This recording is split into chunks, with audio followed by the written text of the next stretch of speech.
Good evening. We're That seemed back. to have prematurely cut off, didn't it? It did, didn't it?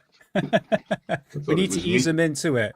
We need to ease them in, hidden, like me and the lovemaking. Way going already. How's it going, hidden? You all right? Yeah. Been surviving. How are you? Yeah, I'm all right. Yeah. So, still All there. right. You know.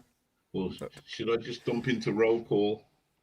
yeah, let's do it, mate. Let's do it because we've got a fascinating case to go through as we are going through the old cases in the how can I say this ufological archive.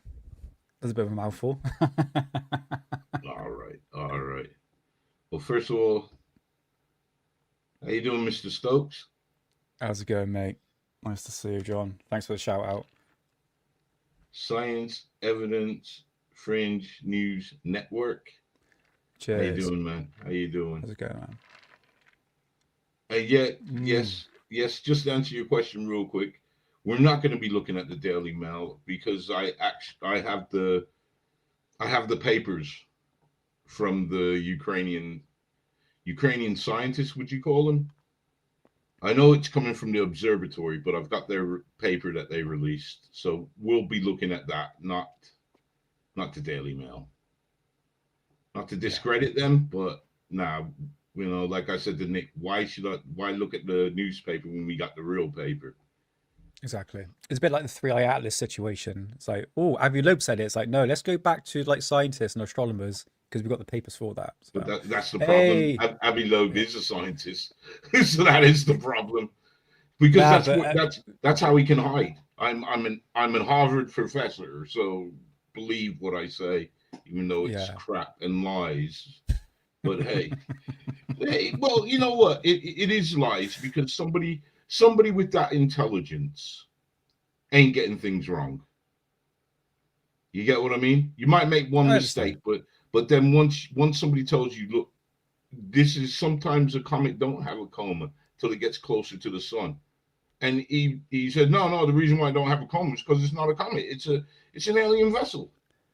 Yeah, Please come on, man. Instead because I believe he's a professor of physics. Am I right? I think so. Yeah, But yeah, he's not astrology. I mean, it's not saying that because you're a professor of physics, you can't also know astrology. But but this guy doesn't astronomy, not astrology, astronomy. But this guy doesn't. He doesn't. He doesn't know. He honestly, mm, at this point, I know more than him. I And think we all do. either he's faking it or he is. And I don't think he's that stupid.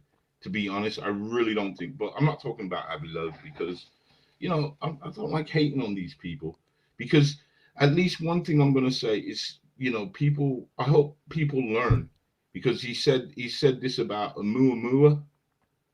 Yeah, Now the Three Eye Atlas blew up. So I hope people out there will understand that you got to take what he says with a pinch of salt and look at the real scientific data. And yeah. that's how you will learn.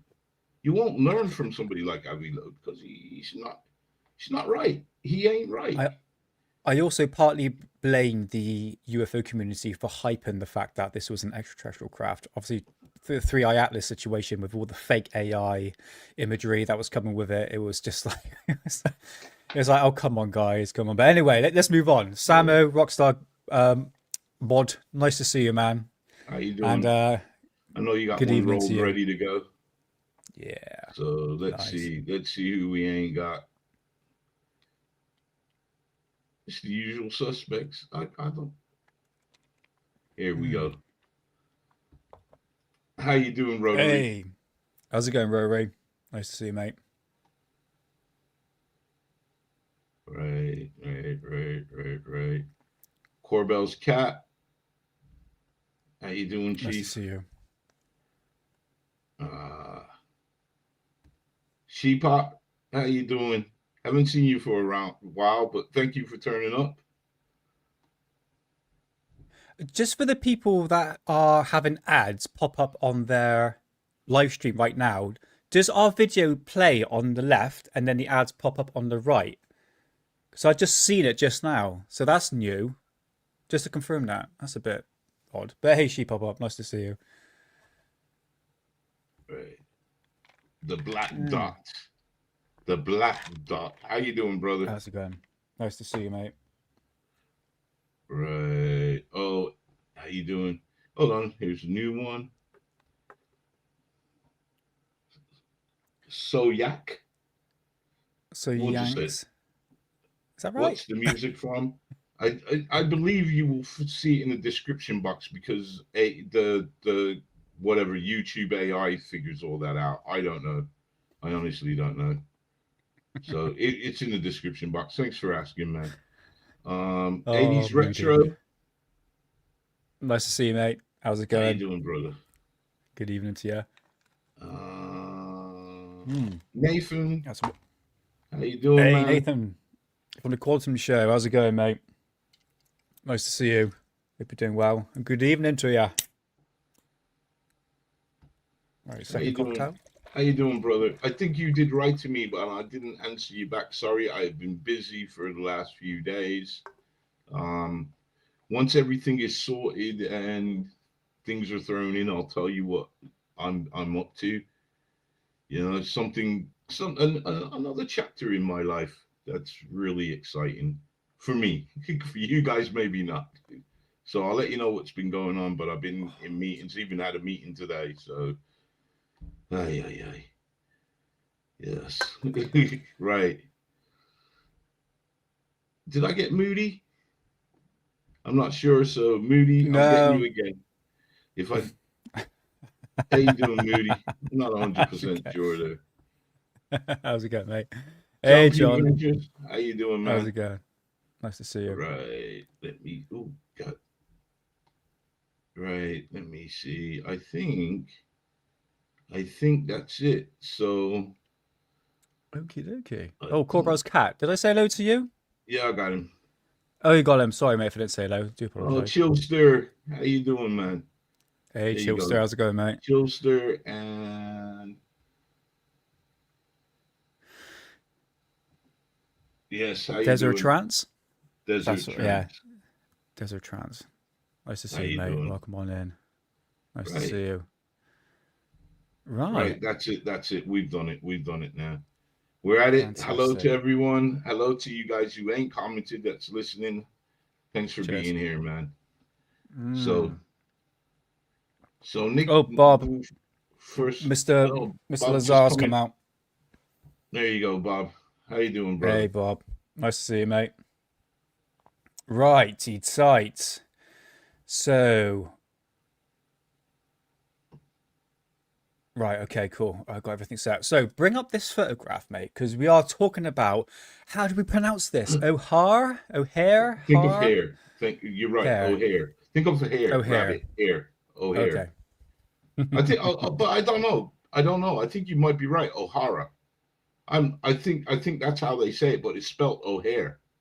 O'Hare. Well, let's just say it's O'Hare for the time being. Yeah, so let's bring up this photograph today.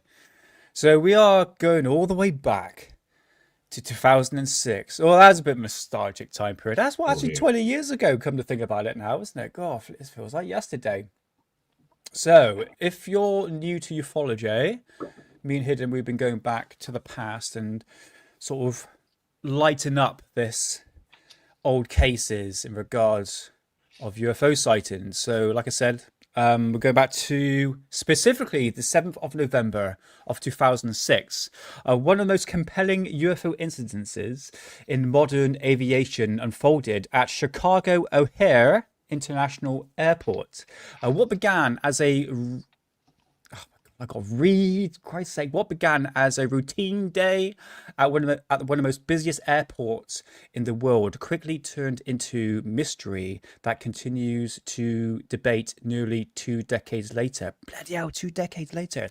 So approximately 4:15 p.m., United Airlines ramp employee noticed a strange dark metallic object hovering silently above gate C17. Believing it to be something unusual, the employee alerted colleagues, and within minutes, the object was reportedly being observed by numerous United Airlines personnel, including mechanics, supervisors, pilots, baggage handlers, and even crew members. Witnesses consistently describe a smooth disc-shaped craft with no visible wings, engines, lights, or exhausts, hanging motionless in the overcast sky. Now that's going to play quite an important role, the overcast, because it remained stationary after several minutes, and the object allegedly accelerated vertically at an incredible speed, disappearing through the cloud layer. Have we got another photograph here? I think I do. Let's bring it up over here. Okay, alleged photograph. Several witnesses claims it had left behind a perfect circle opening in the clouds. Something like that. Okay, let's just go back a little bit. Okay, so revealing a blue sky above before the gap gradually closed, whilst oh, that's a bit of a mouthful. That's what she said. I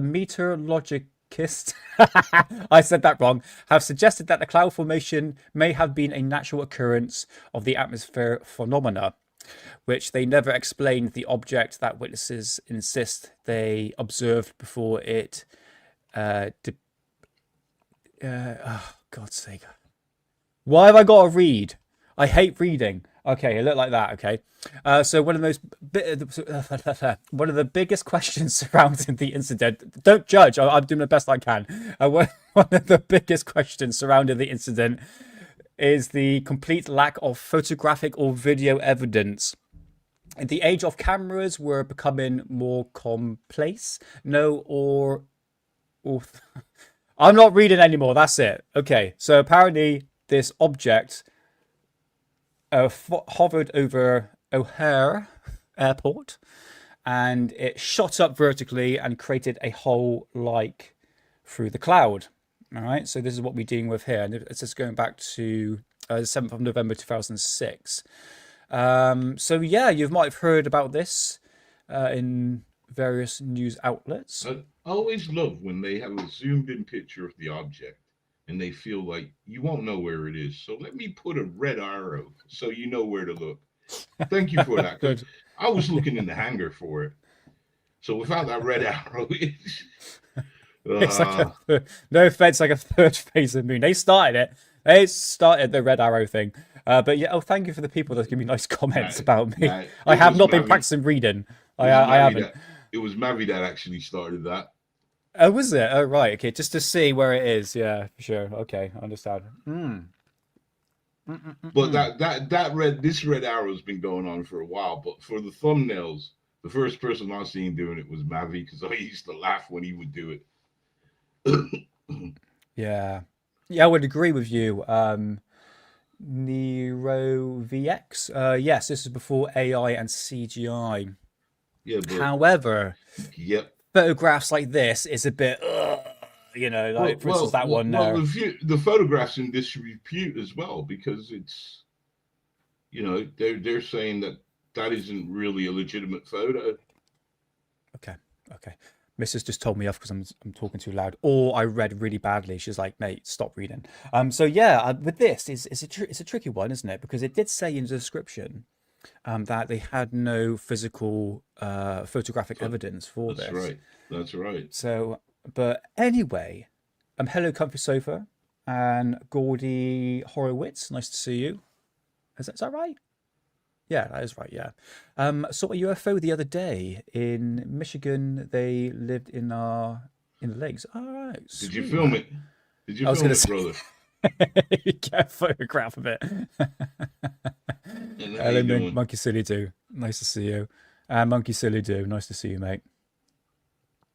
Oh, Gordy Great Lakes is all hot spots. All right, sweet. It's a bit like the oh, what's it called? We did an episode on it. The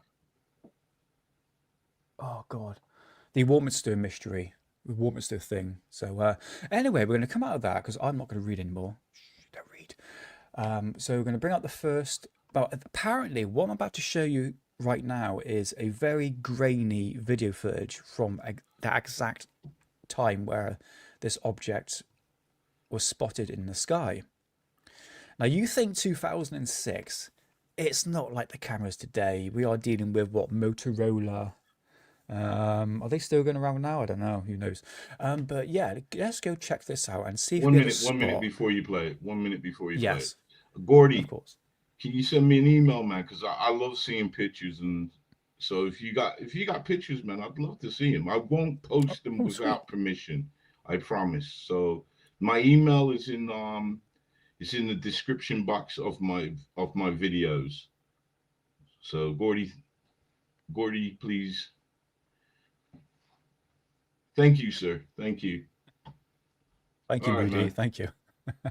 Yeah, thank you, Gordy. Yeah, that'd be amazing. Yeah. Drop the I think the email address, I think is in the description in this for this video. So let's go check this out. And this is only about 34 seconds long. And let's have a little look. Now, if you pause it right there, you can just about see Bigfoot. You see it right there? I'm joking. I'm joking.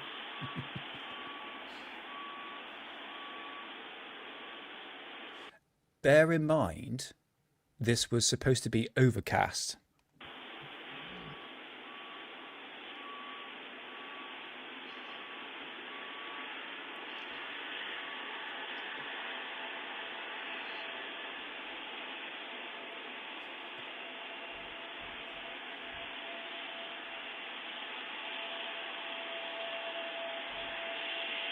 Oh, that's it there. I need the red arrow. No, I'm playing. Oh, yeah. So allegedly, this is the object. I'm not too sure if this is When was that authentic. released? I was about to say that. Yeah, this is 17 years ago. So this was So released on the 3 9th of years August, after. 2008. So yeah, 3 years after. Let's say This is the second second video. video.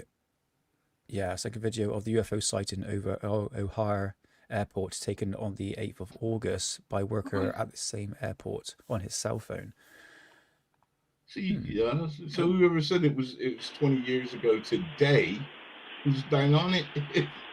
Yeah, pretty much. But yeah, there we go. That's that. But I think let's get to. I I don't tell you know. what we can do. I don't Let's know. get through. Because It's a I tricky mean one, that isn't it? doesn't look like a plane coming into landing, so I can't say that one. But it could be. Go back to the beginning. Let's look at where the runway is. Sure. Well, runway's where that plane is, I would imagine. Okay.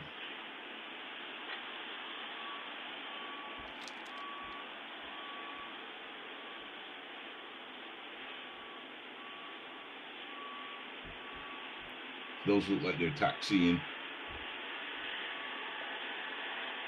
This happened. When did this happen? Hold on. Just for Moody's sake. 2006. Yeah, November the 7th, 2006, Moody. November. Yeah, It November. can't be November if it's 20 years today. That's according to my notes. Yeah, well,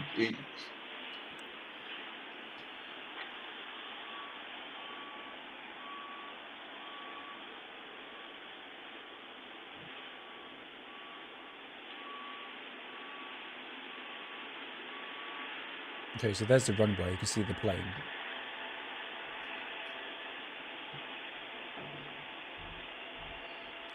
Let's pause it in the right place. we're not gonna get a good view of it. We're not. No. Let's say this is 2006. You know, Too not great. grainy. Yeah, too grainy. 20 years ago it was November today. Okay. Okay. There we go. Go back to what they wrote in there. Yeah, sure. Let's have a little look. what I was saying here. So the video of the Oh, second UFO sighting over O'Hare Airport taken on the August the 8th. So that will be 3 days from now, by worker at the airport on his cell phone. Can't tell what it really is. I figured today was the That's 8th. why it's a UFO. Watch it and tell us what you think it is. What do people think it is? Yeah, thank you, Quantum Fiber. Thank you. One more time. What the comics saying? I mean, they're going to say it's too blurry. It's Bigfoot. Everyone's saying it's 240p, but the cell phone exists. That sucked then. Yeah, pretty much. Weather is wrong. I would agree with that because it was supposed to be overcast. That kind of does look overcast. Overcast. No. What's overcast? Isn't that the same? Or overcast means that there's a storm coming, so it's all grey. Yeah, grey skies basically. Yeah. Okay. Yeah. Okay. Yeah. Yeah. They're not impressed with it, are they? No, not really, mate. No. Is there any better footage? Yeah, right. Okay, but anyway, let's skip out of that and let's go to the actual air traffic controls, because there's some really interesting stuff. Hello, Twisted Tippy. Nice to see you, mate. Nice to see you. Let's bring this up from Eyes on Cinema. And this is on, yes, I was right, November the 7th, 2006. Okay? Yeah. Why did he? I saw the guy wrote August the 8th in that. It did, yeah. I think he said that was the second sighting. Not too sure. Nah. I'm not really buying that video. I don't know. It's too grainy. Yeah. So listen to this. O'Hare Tower, this is Dave. Hey, Dave, it's Sue from United Tower. Hey, Sue. Hey, did you see a flying disc out by C-17? Don't even start, Sue. No, You're seeing flying discs. well, that's what the pilot and the ramp guys are telling us. The C-17, they saw some flying disc above it. We can't see Come above us. on, Sue. You didn't see it, right? You guys been celebrating the holidays already over there, or what? You having a Christmas party You smoking weed? What's going on, Susie? today? I have not seen anything, Sue. And if I did, I wouldn't admit to it. No, I have not seen any flying discs at Gate C17. Unless you got a new aircraft you're bringing out today that we don't know about. No, I have not seen anything, Sue. All right. If I do, I don't know what I'll do. If I see it, I guess I'll back it up with you. But no, I'll keep an eye out. All right, bye. All right, there. O'Hare Tower, Dwight. Dwight, Yes. what happened to Dave? Did he have to take a break because I called him? No. This is Sue from United. Yes. Dude, there was a disc out there flying around. There was a what? A disc? A disc? Can you hang on 1 second? Sure, Dwight. Okay, I'm sorry. What can I do for you now? In the UK, SIM cards and expensive monthly bills are about to become a thing of the past. Since free internet technology already exists, why keep letting monthly bills hold you hostage? All right. I told Dave there was a Moody. disc flying outside Moody is going to kill me. Sorry, Moody. above Charlie 17, and he thought I was pretty much high. But I'm not high and I'm not drinking. Yeah. Someone actually has a picture of it, so if you guys see it out there, A disc. Like a frisbee? like a UFO type thing. Yeah, okay. Okay? Yeah. I have a picture of the thing. How high above Charlie 17? Well, it was above our tower. So, if you happen to see anything... You know what? I'll keep a peeled eye for that. All right. Okay. Goodbye. Tower Cab, this is Dave. Okay, Roger. United Agency. Yeah, Roger. Moody, what do I do? Put the dash between, is it the T and the U? I got an interesting one for you, Dave. Some of our employees, I don't know if you heard anything about this, some of our pilots on the ground were reporting a UFO sighting at 1,000 feet from the seaside of the airport. Did you guys do anything about that? You know what? The ramp tower called me, I want to say about 10, 15 minutes ago. We have not seen anything up there. Okay. Because she said it was right around Gate C17. Okay. But, I mean, and since she called, I've been looking, but we have not seen anything. Okay. You know, I mean, Yes. O'Hare Thank you, Tower, Moody. this is Dave. Hey, David. United Mechanic. Got it, Moody. It was definitely not my imagination. Joe is a mechanic for United Airlines. While taxiing a jumbo jet to the hangar, He and another mechanic Looked out the window in the general direction and noticed an object up in the sky, dark gray object sitting above the terminal complex. Joe, which is not his real name, is one of several airport workers, some of whom have talked to the Chicago Tribune, who say they saw a saucer-shaped UFO hovering just beneath the clouds at the airport. He's the first to go on camera to talk about it since this happened several weeks ago. He wants to remain anonymous. But you're sure it was some kind of object that normally would not be above O'Hare Airport? I've been at O'Hare for quite some time, and let's just say that I've never seen an object in my time there that looked like this. And I'll tell you, definitely, it was not an airplane as we know it. But it could be an airplane as another world knows it. Possibly. We brought in one of Chicago's top sketch artists. Followed the contours of the object. To listen to Joe and draw a picture of what he says he saw. More like an oval. Dark gray oval. Because no photos have surfaced, and Joe doesn't know of any. Now, it didn't say Goodyear on it, did it? No Goodyear, no. That's a really good drawing. Is that what it looks like? Very much so, yeah. Other witnesses told an organization called the National UFO Reporting Center that the object eventually shot straight up in the sky at a great rate of speed. It looked like literally someone had poked a hole in the clouds. Just a round hole. Joe thinks the disc is either a stealthy military project or a spacecraft from another planet. But I find it very strange or very peculiar that somebody who possesses the technology to travel between star systems would sit over an airport in Chicago. Oh, hey, here's John. Hey, John. Hey, Jim, how are you? Well, fine. Does he look like what's his name? Oh God, guys, you know what? Like the American guy is. Flipping now, I can't forget the name. Like an American version of Mr. Bean. Thanks. How are you? Busy with this UFO stuff. Oh my God. Pee Wee Herman. That's it. God. Did you see it hit the Fox crawl Monday night? Did it? It's just been everywhere. I mean, I've been on CNN. My fourth appearance today. Really? Every MSNBC, every network. Oh my goodness. And just worldwide. I mean, Australia, everywhere. That's what we're going to start off. I'm going to say, and John, the response has been, well, out of this world, hasn't it? Congratulations. So. Where's the latest on the investigation in the FAA then?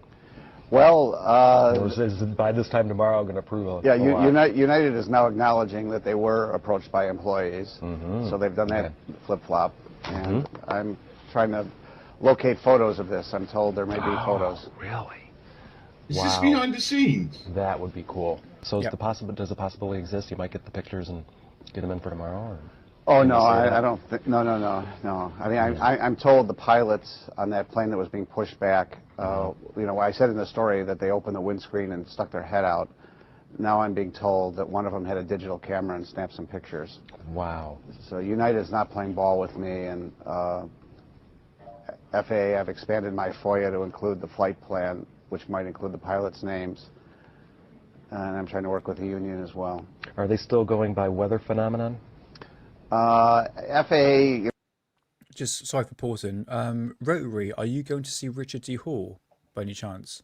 He's doing a little live show next couple of weeks. Let us know. You know, pretty much because of the federal holiday, I haven't talked to them that much. But yeah, they haven't changed their story, and I've just heard from other people, you know, since then that that explanation just doesn't wash. And they haven't gone out of their way to say anything otherwise so far. No, I mean they say, you know, it was November 7th. They're moving on. They're just doing their daily thing. Okay, sorry for pausing again. Rotary, Richard D. Hall, he's going to be in Birmingham, not next week, but the week after, for some live lectures. I'm going to the Birmingham one, and I'm going to Weston-super-Mare. So, but yeah, he's doing some tours around. I don't know where you live. Don't have to disclose where you live, mate. But yeah, if you're nearby, good to meet up, mate. It's only like £15 a ticket. Well, I tell you what, all the people who saw it must be feeling a little validated right about now, huh? Oh yeah, and I'm getting tons of emails from other people who outside the airport as well as at O'Hare, who also either cited that same object or saw the hole in the sky and said, "What is that?" Wow. Okay, so what did it look like again to the folks who saw it? It was a saucer-like object hovering over the United terminal, right? Yeah, directly over Gate C17. It was stationary in the sky, dark gray metallic, you know, like I say, saucer-shaped, no lights, and it was there for some minutes. And then when it disappeared, it just streaked through the clouds with such energy that it broke a big blue hole in the overcast, and the hole remained there for several minutes until the wind drifted and pushed the clouds back together. So the blue was the sky. Yeah, the blue was the sky, but otherwise the entire skyline was cloudy. Totally overcast, huh? Man. So you know, it's nothing. An airplane just doesn't react like that. It does. It slices through, and it doesn't disturb the atmosphere.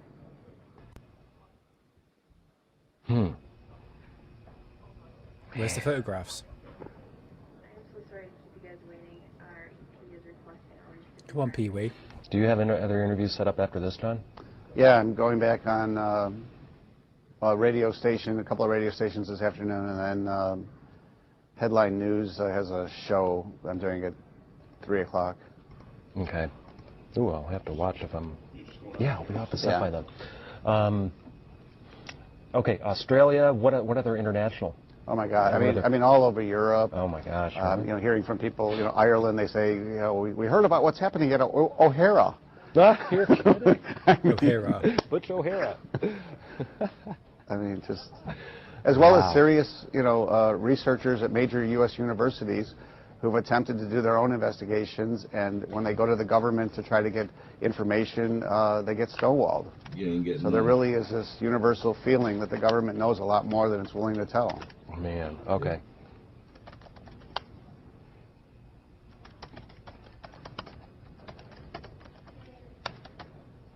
Okay. I'm just going to say, you know, okay, here we go. I am so, I think it's so cool that I was the first one to get to talk to you about it. That's right, last Friday. Yay. Okay. The UFO O'Hare story the Chicago Tribune exclusively broke on New Year's Day is garnering attention around the world. Joining us now to talk about it once again is Tribune transportation writer John Hilkovich, who broke the story. And John, the response has been, well, out of this world, hasn't it? Yes, it has been astronomical, Jim. Every major country, it seems, people have written in, both those who claim they've spotted UFOs during their life, as well as serious researchers. I mean, just the last 2 days, this is my email, and these are the serious emails. You know, the ones from kooks who said they were brought aboard alien spacecraft, I put in a circular file. So it's just a story that has legs, and people are fascinated by the thought, and I think there's some belief that there are advanced life forms that are visiting us here on a regular basis. You've been contacted now in the last few days by several countries, but that also includes serious university researchers here in the U.S. You know, I got to tell you, too, I got a call from my dad in California Monday night, and he's like, what is up with the O'Hare UFO story? I'm like, where did you see that? Where did you read that? Well, it was on Fox Network's Crawl at the bottom. It's just amazing how much this is garnering. Yeah, it really is, and worldwide attention, as you say.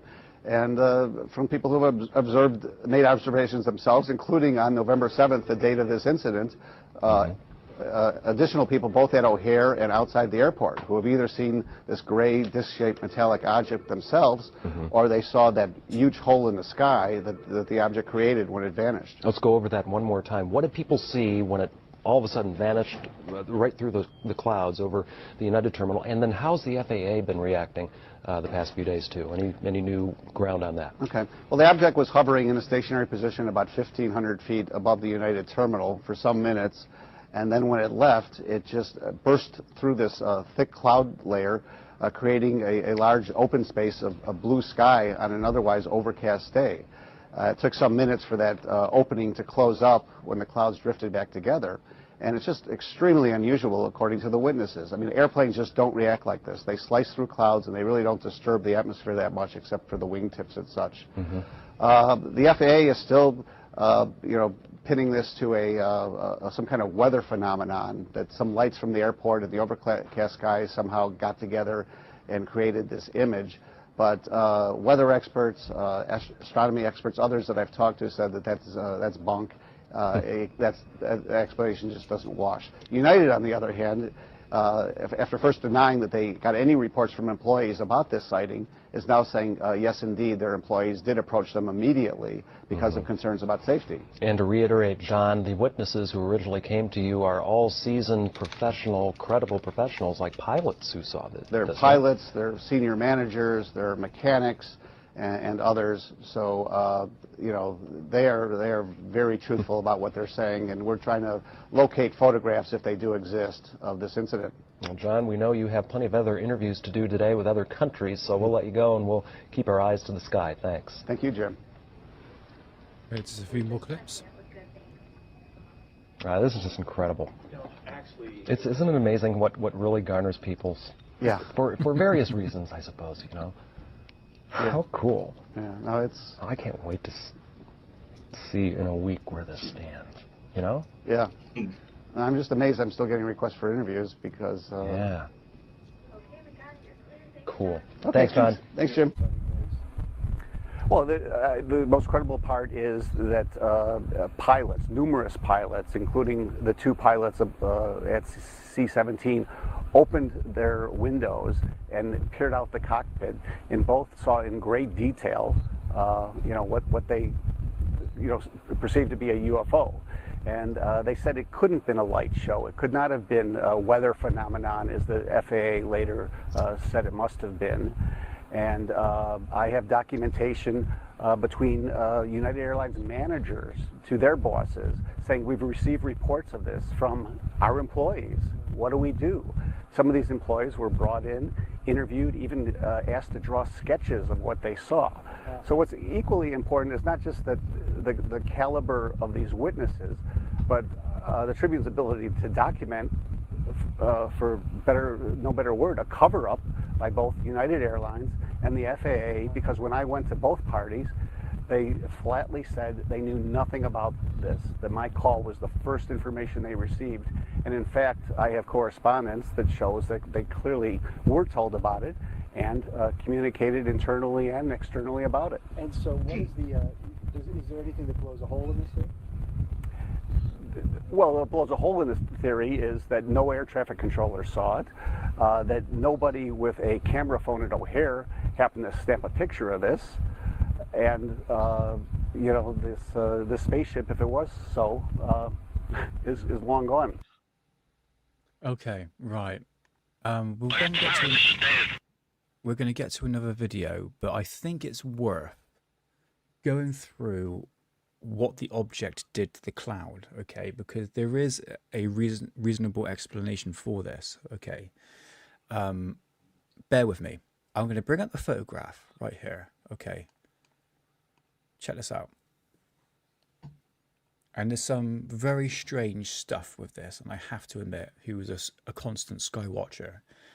So this isn't from the O'Hare, whatever it's called, you know, I can't pronounce it, it's all bloody American.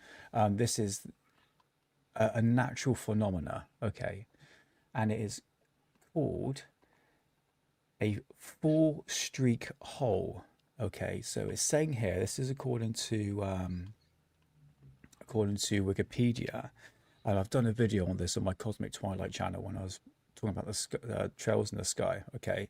So the four-streak hole is well known as a cavern or hole punch cloud, or punch hole cloud, sky punch, or whatever it's called, which is a large gap, but usually circular, that appears to be cirrocumulus or altocumulus clouds. The holes are caused by supercooled water in the clouds suddenly evaporating or freezing, and it may be triggered by passing aircraft. Such clouds are not unique to any one geologist geographic area, and has been photographed from many places. I'm not reading anymore. So yeah, what's interesting about this, okay, I have got about 20 books on cloud formations dating back from World War II to where we are now. There is no mention of this puncture hole cloud. Hello BJs.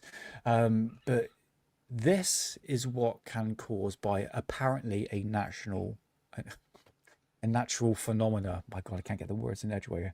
So yeah, it can create something like this. Here is one.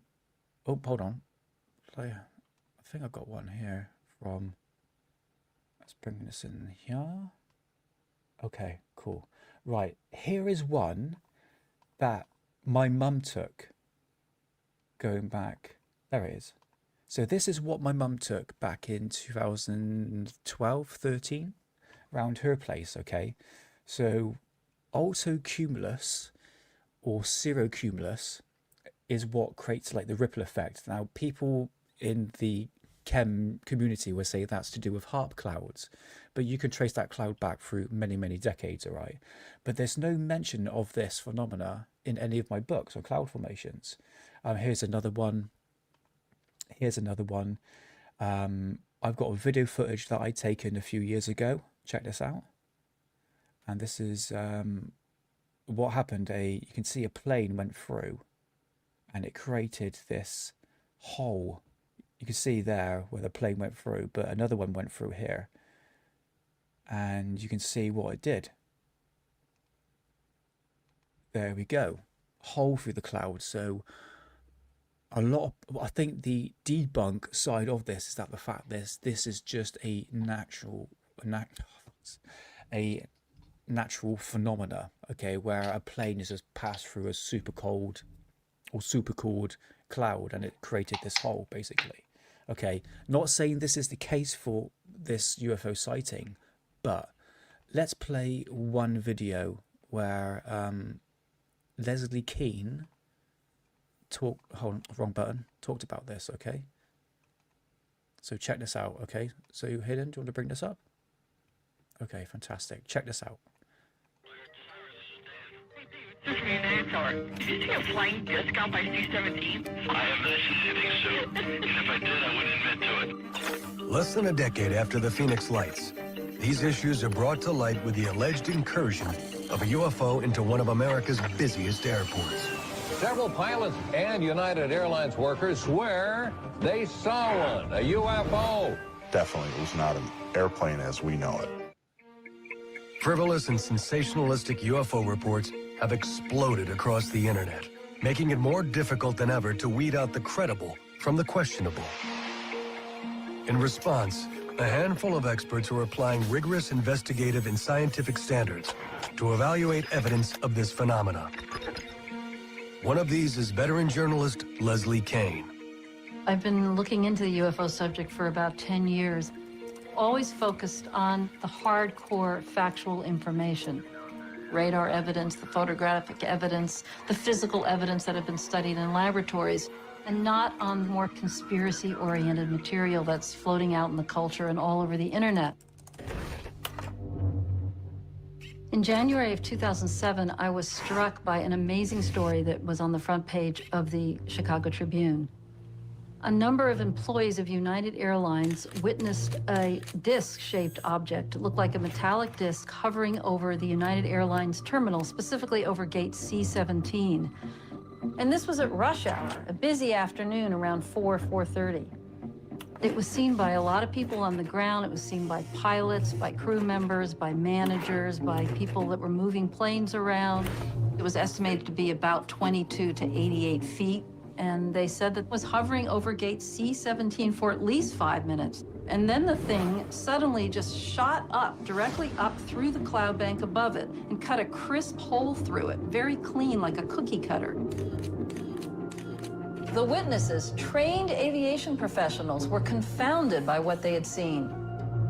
I've been at O'Hare for quite some time, and I'll tell you definitely it was not an airplane as we know it.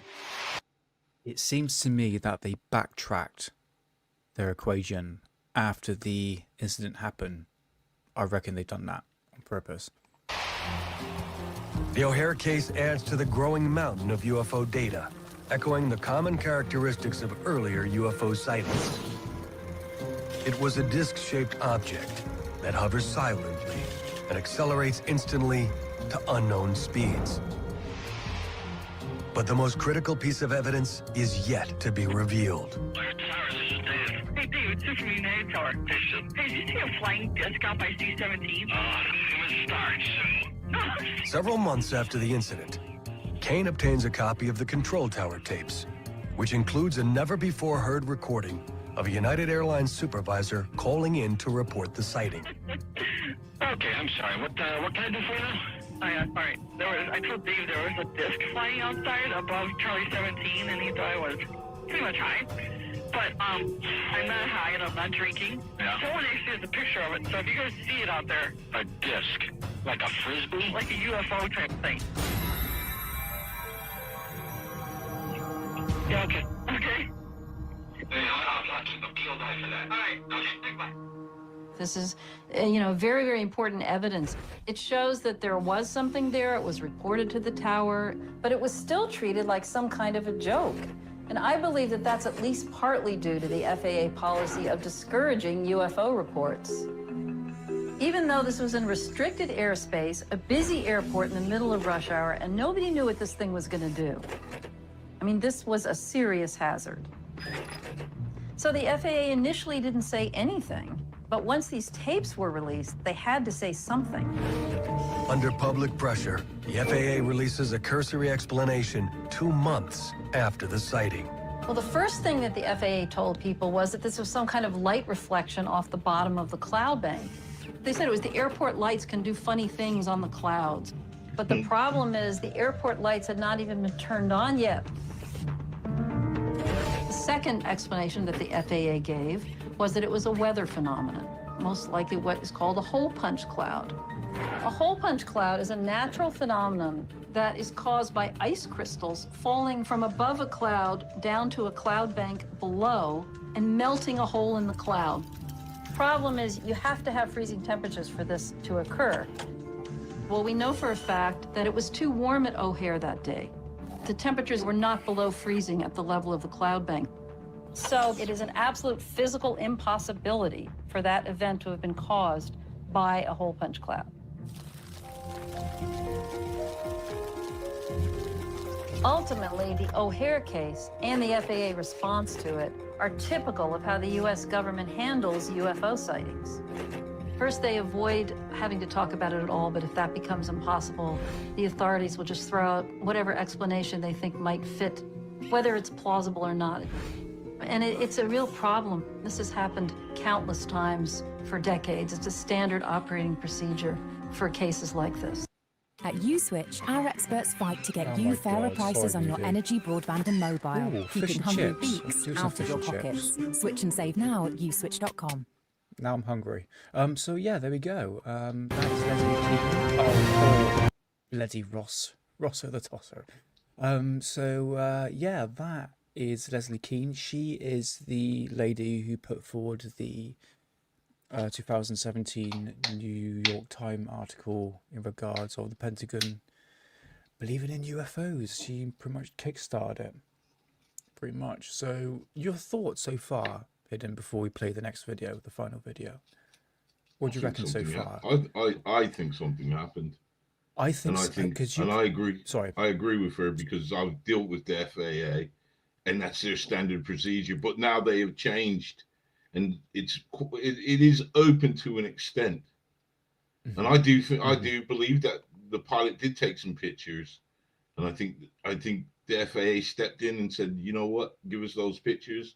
If they ever go online, you ever go out in public, you ain't flying. You're grounded. Yeah, I totally agree with it. Because this is why they actually backtracked afterwards.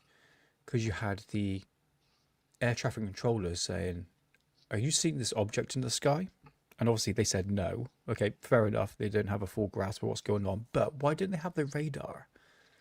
Yeah, but these things often are not picked up on radar. Sure, I understand that. But you got to think that the crew members. Why didn't the crew members come forward? Why didn't the baggage? Joe was a mechanic. Yeah, he was a mechanic, but he had his face blurred. But where's the other personnels? Where's the other colleagues? Where's the other? They didn't give interviews, but they gave their witness statements. Yeah, for sure. That's what it said. Yeah, But you're saying you want them to come forward and be on camera. Yeah. Well, that didn't happen, mate. But they gave their witness statements. This is what I mean, is that they've probably been threatened from their job to say, look, stay silent or face the repercussions, whatever the word Likely, is. because you got to look at the time that this happened as well. It's not as open as how it's been for the past 5 years. Yeah. I understand that. So I would agree. I want fish and chips now because of that advert. But yeah, I think that there's two ways to look about it. Where the current climate of ufology was at the time, there was still stigma. Okay, even though that news reporter was quite interested from behind the scenes, he seemed like he wanted more information. It's a shame we didn't. Apparently, they had photographic evidence. I understand why that guy had his face blurred out. He didn't want to be shown. And then a couple of weeks later, like, do you know what? Stay silent. We don't want any traction because of this. You know, even the picture of the hole in the cloud would have been at least something. You know, but I do believe in 2006 they would have had security cameras. At least, yeah. So I think there is footage. I think there is something out. I think there is something, and I think. You see, back then, I remember I covered one on Thingy. It's on my channel, and it's a air traffic control report, and the guy reported a UFO. And at the end of it, they said, when you land, somebody wants to speak to you. And he even said, am I in trouble? And they said, no, don't worry about it. And then that was it. And I believe that I even did put in there that the FBI, this case has been transferred to the FBI, and so once it goes there, you're not going to hear nothing. It's done. Yeah, it's done. Yeah, absolutely. And so can you imagine how they operated back in 2006? We're lucky. I think we're lucky to get the air traffic recording. I really think we are lucky. I'm just going to bring up one more photograph before we play the next clip. Could you remember a similar, like, UFO cloud? One thing I'm going to say, one thing I can say, though, it's been 20 years now. So people, what we have to do is wait another 30 years, and then you can ask for all the information through the Freedom of Information Act. By law, they have to give it to you. Whether they're gonna observe that law is a different thing. Yeah. But anything that happened 50 years prior, they have to give it to you through the Freedom of Information Act. So there's only another 30 years to wait. So hopefully somebody else will take the mantle on and say, yeah, you know. I would agree, mate. Yeah, maybe come out with a new batch of UFO files. You never know. I doubt Just it. pushing that one out there. This one's real. Too. Yeah. But the what you're saying there, VX. Yeah, people are too scared to come forward. I would agree. Yeah, 100%. Nothing wrong with fish and chips. Do you know what? Back in the day, you used to get fish and chips in like newspaper, and that was in cardboard box, and it makes it sweat. I'm talking about food, nothing to do with this case. Could you remember this, Hidden? I've seen loads of pictures of these phenomena, so I don't. So this is go back in 2007. I remember this back in college. This was taken in Moscow and actually freaked people out. There's actually video footage of this, and it was blamed on extraterrestrials. And look, for the time, is this the one in the video where they all getting out of their cars and everything, looking at it? Oh bloody! I tell you what, shall I try and find that video footage? Hold on, I can find it somewhere. It was in Moscow. I think I remember the video. Is it 2011? Can't be. It can't be. Hold on, let's have a look. Yeah, I think it was.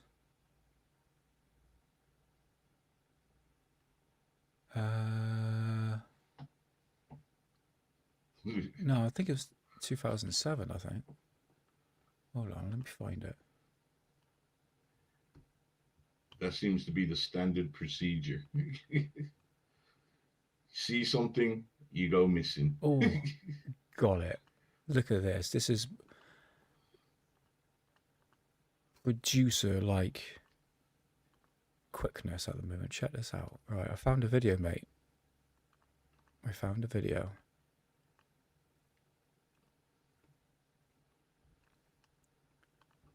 Right, here we go. So this was, let's have a little look, see if I was right. 10 views, 2026. Ah, no, I want the actual. Okay, whatever. Check this out. Left baffled by an unexplained circular light seen hovering high over Moscow on Wednesday evening. Scientists have rejected claims of UFO activity, saying the white cloud was no more than an optical illusion. In the western part of Moscow, people described seeing a wide circular formation in the sky. Footage capturing the spectacle will help whether scientists and specialists find an explanation for the event. They will examine whether conditions that could lead to such an effect, while chemical pollution has been ruled out as a potential cause. There we go. So that was going, I think that was 2007. I think it was. Yeah. Let's see if I got one more video. I think I do. It's 20 minutes long. Do you want me to play that one hidden, or do you want to move on to something else? Yeah, just play it. Let's see. Then we can give our final thoughts and then dive into the moon UFOs. Yeah, let's do it. With a question mark. With a question mark. Let's have a little look. We're all good. Fantastic. Let's click play. On November 7th, 2006, in broad daylight, something completely unexplained hovered over Chicago O'Hare International Airport, one of the busiest airports on Earth. Directly above Gate C17, surrounded by planes, pilots, ground crews, and air traffic controllers. Multiple United Airlines employees saw it. Experienced aviation professionals. Been at O'Hare for quite some time, and let's just say that I've never seen an object in my time there that looked like this. And I'll tell you, definitely, it was not an airplane as we know it. What was this strange object? According to officials, nothing, of course. However, we've got alleged photos, videos, and audio to investigate, interviews, and more. You're seeing flying discs. Well, that's what the pilot and the ramp guys are telling us at C-17 they saw some flying disc above it. We can't see. Come on, Sue. You see it, right? Hey, you guys been celebrating the holidays already over there, or what? You having a Christmas party today? I haven't mentioned anything, Sue. And if I did, I wouldn't admit to it. No, I haven't. Is there a leaked video out there that could be the real deal from a U.S. contractor that catches the object on film, somehow going under the radar? We're going to dig deep into the event, the witnesses, the investigations that followed, and why none of it makes sense. Yeah, United is now acknowledging that they were approached by employees, so they've done that flip-flop, and I'm trying to locate photos of this. I'm told there may be photos. Really? Wow. That would be cool.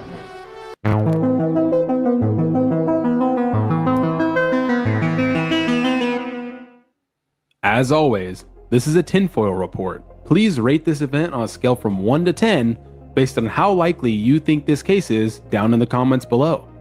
At approximately 4:15 p.m., a United Airlines ramp worker noticed something unusual in the sky above Concourse C. It was described not as a plane, it was hovering. Up to as many as a dozen witnesses would consistently describe this object as a disc, gray or metallic, hovering silently up to 24 feet in diameter, with one mechanic that worked for United later saying, "I know what I saw, and it was definitely not an airplane," end quote. The object hovered for several minutes, long enough for multiple employees to gather and watch it together. Then suddenly, it shot straight up. It would actually leave a perfectly circular hole in the cloud layer exactly where it had been before. The media wouldn't catch on until about early 2007. United Airlines employees who swear it was something otherworldly in the skies above Chicago's O'Hare Airport on November 7th, but neither the FAA nor indeed their own employer appears to be taking them serious. But I want to focus on this leaked conversation of news coverage before the story went live. With this UFO oh my God. Did you see it hit the Fox crawl Monday night? Did it? It's just been everywhere. I mean, so where's the latest on the investigation, the FAA then? Well, is by this time tomorrow going to prove? Yeah, United is now acknowledging that they were approached by employees, so they've done that flip-flop, and I'm trying to locate photos of this. I'm told there may be photos. Really? Wow. That would be cool. Oh yeah, and I'm getting tons of emails from other people who outside the airport as well as at O'Hare who also either cited that same object or saw the hole in the sky and said, "What is that?" Wow. Okay, so what did it look like again to the folks who saw it? It was a saucer-like Yeah, it was hovering over the United terminal, right? Yeah, right over, directly over Gate C17. And it was stationary in the sky, dark gray metallic, you know, like I say, saucer-shaped, no lights, and it was there for some minutes. And then when it disappeared, it just streaked through the clouds with such energy that it broke a big blue hole in the overcast, and the hole remained there for several minutes until the wind drifted and pushed the clouds back together. Researchers at major U.S. universities who've attempted to do their own investigations, and when they go to the government to try to get information, they get stonewalled. So there really is this universal feeling that the government knows a lot more than it's willing to tell. Man, okay. I find this conversation really interesting. We learn the airport isn't cooperating. We learn that there may have been photos taken from this event. The reporter also comes across as a really open and refreshing person as well. Leading the investigative trail was John Hilkovich from the Chicago Tribune. January 1st, 2007, based on a alleged incident that occurred at O'Hare above Gate C17 on November 7th, 2006. The reason there was a several-month lag in us reporting it or even deciding whether to report it at all was that I had to track down the witnesses of this alleged incident. And what fascinated me was the fact that these were all such credible observers. These were pilots. These were ramp workers and mechanics who were jockeying planes back and forth from the hangar, who all, down to a person, reported the exact same sighting. This metallic gray spear-shaped or dish-shaped object hovering stationary in place about 1,500 feet above Gate C17. And then they all described this departure where it just left suddenly with such velocity and speed that it poked this donut-shaped hole in what was otherwise a very cloud-covered sky that day. According to his 2007 article, as we see here, a United spokeswoman said that there's no record of a UFO report concerning this incident. She said United officials do not recall discussion of any such event. There's nothing in the duty manager log, which is used to report unusual incidents, said United spokeswoman Megan McCarthy. I checked around. There's no record of anything. Very interesting comment from Mrs. McCarthy. Later, through a Freedom of Information Act request, we would get leaked FAA air traffic control audio recordings heard here. Okay, I'm sorry. What can I do for you now? All right. I told Dave there was a disc flying outside above Charlie 17, and he thought I was pretty much high. But I'm not high, and I'm not drinking. Yeah. Someone actually has a picture of it. So if you guys see it out there, A disc? Like a frisbee? like a UFO type thing. Yeah, okay. Okay. Yeah. I have a picture of it. How high above Charlie 17? Well, it was above our tower. So if you happen to see anything. You know what? I'll keep a peeled eye for that. All right. Okay. Goodbye.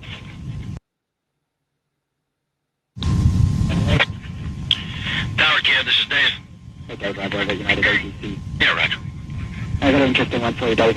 Some of our employees, I don't know if you heard anything about this, some of our pilots on the ground were reporting a UFO sighting at 1,000 feet from the seaside of the airport. Did you guys hear anything about that? You know what? The ramp tower called me, I want to say about 10, 15 minutes ago. We have not seen anything up there. Okay. Because she said it was right around Gate C17. Okay. But, I mean, and since she called, I've been looking, but we have not seen anything. Okay.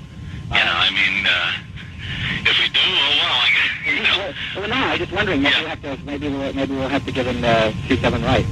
Yeah, I know. Either that or you guys unveiled a brand new aircraft that I didn't tell anybody about. I know. But, no, we have not seen anything, but we will surely keep an eye out, that's for sure. Thank you very much. No problems. I got to do that.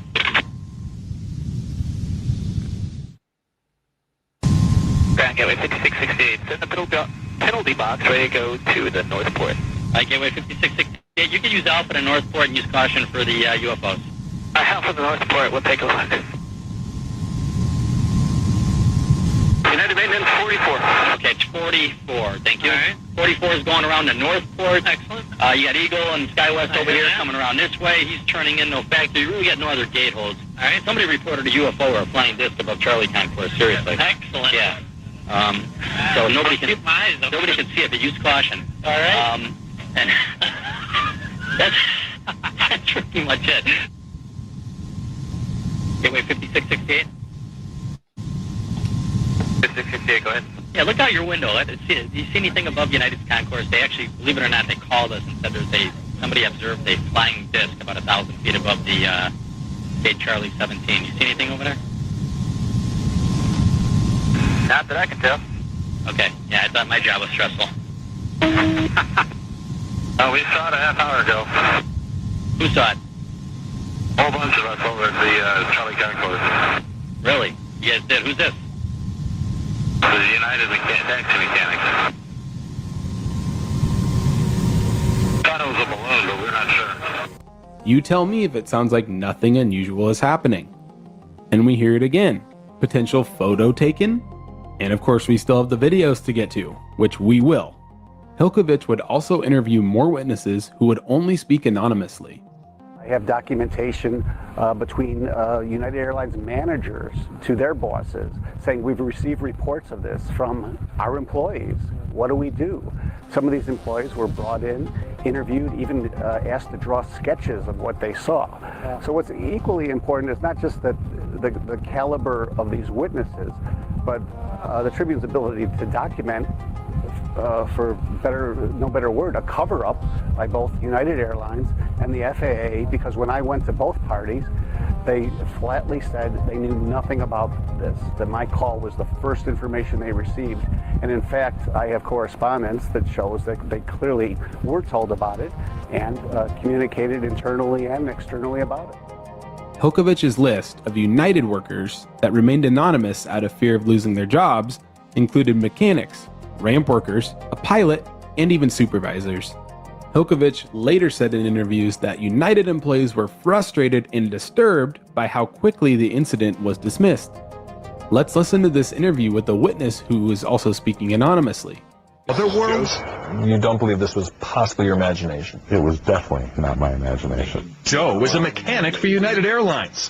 While taxiing a jumbo jet to the hangar, he and another mechanic looked out the window in the general direction and noticed an object up in the sky, dark gray object sitting above the terminal complex. Joe, which is not his real name, is one of several airport workers, some of whom have talked to the Chicago Tribune, who say they saw a saucer-shaped UFO hovering just beneath the clouds at the airport. A spokesperson for United Airlines says, "We are aware of what the employees said they saw, but this is not something United would investigate. Talk to the FAA," says the airline. The TSA and the Chicago Department of Aviation also told us to talk to the FAA. So we did, and an FAA spokesperson told us we too don't have the power to investigate. I've been at O'Hare for quite some time, and let's just say that I've never seen an object in my time there that looked like this. And I'll tell you, definitely it was not an airplane as we know it. And you don't believe it was a weather phenomenon? Not at all. Not for a minute. While we don't know who they are, they seem pretty confident here. So what's the story here from the authorities? First, the FAA said we've got nothing on the case. Okay, that's fine, but then, when the FOIA conversation came up, somehow the story changed to, well, actually, we do have something on that. We just didn't investigate it further than witness reports because nothing unusual was appearing on radar and controllers saw nothing. The leading theory in the FAA clubhouse was a weather phenomenon, specifically something called a hole punch cloud, which is a rare meteorological event where ice crystals create circular gaps in clouds. I'm not going to pretend to be a meteorological expert. I do find it hard to believe that over a dozen people would be fooled into thinking a circular cloud was a metallic gray disc-shaped craft, especially 12 people that maybe worked at an airport as United Airlines workers and see airplanes every single day. Not saying that they're infallible, but the claim was that the craft actually created this circular hole in the clouds. While the FAA itself wouldn't investigate, NARCAP did. NARCAP is the National Aviation Reporting Center on Anomalous Phenomenon. Their specialty is looking into UAP incidents involving flight safety. Led by Dr. Richard Haynes, a former NASA researcher, NARCAP conducted a full review. Their conclusions in the over 100-page report were that witnesses were credible and experienced, descriptions were consistent, no radar data explained the object, no weather balloon launches were logged, and the hole in the clouds matched the object's reported size. During their investigation, they also heard from employees that rather than investigate, people were asked to keep quiet. Again, we're hearing numerous credible witnesses describing consistent potential craft. Of course, what could be better but a picture or even a video? Let's talk about the pictures first. As we heard on the FAA conversation, somebody attempted to take a photo potentially, a digital camera may have been used, and a pilot may have tried to photograph it out the window. We aren't sure if that photo has been released publicly. If it has been either dismissed or debunked. UFO researchers search forums like Above Top Secret, or ATS, and early YouTube uploads, which is where 2 potential candidates were found. NARCAP would later say that at least one image was, quote, a confirmed hoax. In this image that is supposedly the one of the confirmed hoax, more air traffic savvy people have stated that these planes that are in the image are not the correct planes to be at the O'Hare Airport in 2006. Even if we rule one image out, I do like to verify and vet things before I just let other people say, hey, that's debunked online, anonymously. Here's an example. One of the most famous and credible UFO cases in history, the Tic Tac incident off the coast of California in 2004, was actually first discussed and leaked on the forum Above Top Secret. This post, posted April 2nd, 2007, describes the incident exactly how it would later be revealed. A giant Tic Tac shaped object hovering over the ocean before rapidly evading fighter jets. Here's the thing. The poster also posted video of the Tic Tac incident. They leaked it. You know what they were met with at the time? Comments filled the thread with, "This is a hoax because of this. This is a fake because of this. Stop faking." This video and other videos would then be brought out of the US government by Luis Elizondo and then testified before Congress by the pilots that actually chased the Tic Tac themselves. So it seems it wasn't a hoax, fake video. All this to say, just because people say that's been debunked and it's fake and it's a hoax online anonymously, I'd like to check all sources I can and view everything and try to find every piece of evidence I can and then make an informed decision. This is of course not to say believe any photo or video you see with this stuff in it, but I'm not going to say something's fake just because an anonymous profile does online. I'll try to go where the evidence leads and vet things wherever I can. Next, let's go to one of 2 interesting videos to show.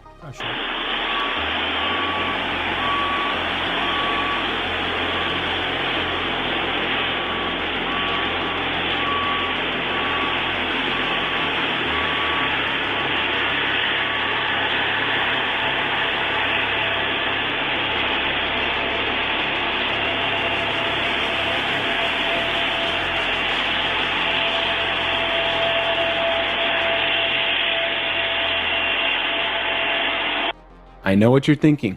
Blurry. Again, this is 2006 camera phones. It's probably a Razr flip phone at best. Very unclear video, and they stopped filming. Interesting, but of course hard to verify. Even more interesting is this video, found from YouTuber Alien Archive. I'll play it first, then we will break it down in great detail. Juliet, do you have traffic for us at 2 o'clock? 70 Juliet, 1 o'clock and 10 miles eastbound descending at 49. That's the what's out there. Okay. 70 Juliet. 70 Juliet, come. We got traffic here about 1:30 to 2 o'clock. Very bright, doesn't seem to be moving, just to change the color. I don't think it's a star. It looks like it's about 8 or 10 miles west. Actually, I'm showing a target 12:30, 10 miles. Appears to be southbound, 5 miles. We're up here at 38, so I doubt that's him. This thing looks the same altitude as us. Roger that. Connie 705, traffic 2 o'clock, 15 miles south type of altitude. Unknown. Let me see if you can be up there. Should be up around 39,000. Yeah, I see someone on the fish finder. It's 1909, descending. This video was a later addition to the deep dive, and it can be hard to make out perfect, but there's a ton of information in here. Let's dive deep. Starting off, according to Alien Archive, this video is from ATAC, Airborne Tactical Advantage Operations Center, who were, quote, tracking the alien craft an hour after the O'Hare incident, end quote. The video itself is fascinating. The HUD is almost a goldmine in itself. Right off the bat, we see in the lower right-hand corner of the screen the acronyms ORD, which is of course for O'Hare International Airport, and ATAC, which is just a quick Google search away. We can definitely see it's a contractor who would potentially have had the tech or access to monitor this at the time. They work closely with the Navy and Air Force. On the lower left-hand side, it says SIGINT, which is Signal Intelligence. The acronym near the middle scrolling bar reads SITREP, or Situation Report, which is basically a status report for the current situation at hand. Through the scroll bar, we are given some very interesting details. Designation, Fast Mover Bravo, which if you don't know, it's rumored that the government actually has an internal program for UFOs investigating so-called fast movers. Seems to also have a connection with UFOs that have been seen potentially traveling underwater, or transmedium craft which can enter the air or sea or even space unimpeded. I believe we also see it tagged FAA. Again, we also see it's confirming O'Hare again, both ORD and also it does eventually say O'Hare International Airport. We get the description that they are tracking the target, also specific coordinates for the target. We also see that it's a Class 1, whatever that means. The date itself on the HUD is correct.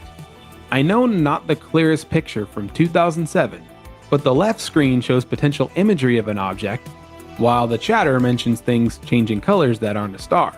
7 Sierra Julie. 7 Sierra Julie, echo. We got traffic here about 1:30 or 2 o'clock. It's very bright, doesn't seem to be moving, just changing colors. I don't think it's a star. It looks like it's about 8 or 10 miles west. The audio could very well be overlaid on here. The left side source video obviously looks to be time-lapsed, so it could really depend on how Airborne Tactical Advantage Company edits their videos internally, or it could be fake.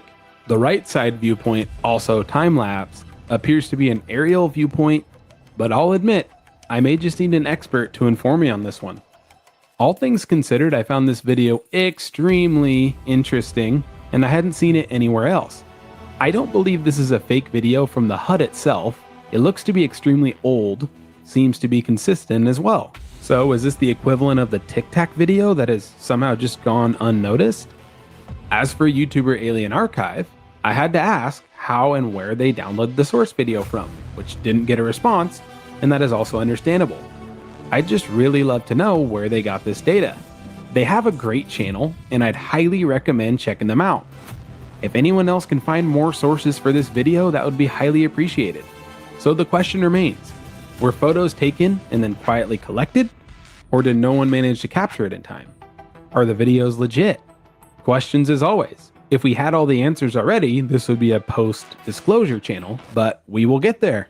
So this was a case at a major US airport in daylight with trained aviation personnel, documented FAA audio, a visible atmospheric anomaly, potential videos out there, and the FAA says nothing to see here, move along.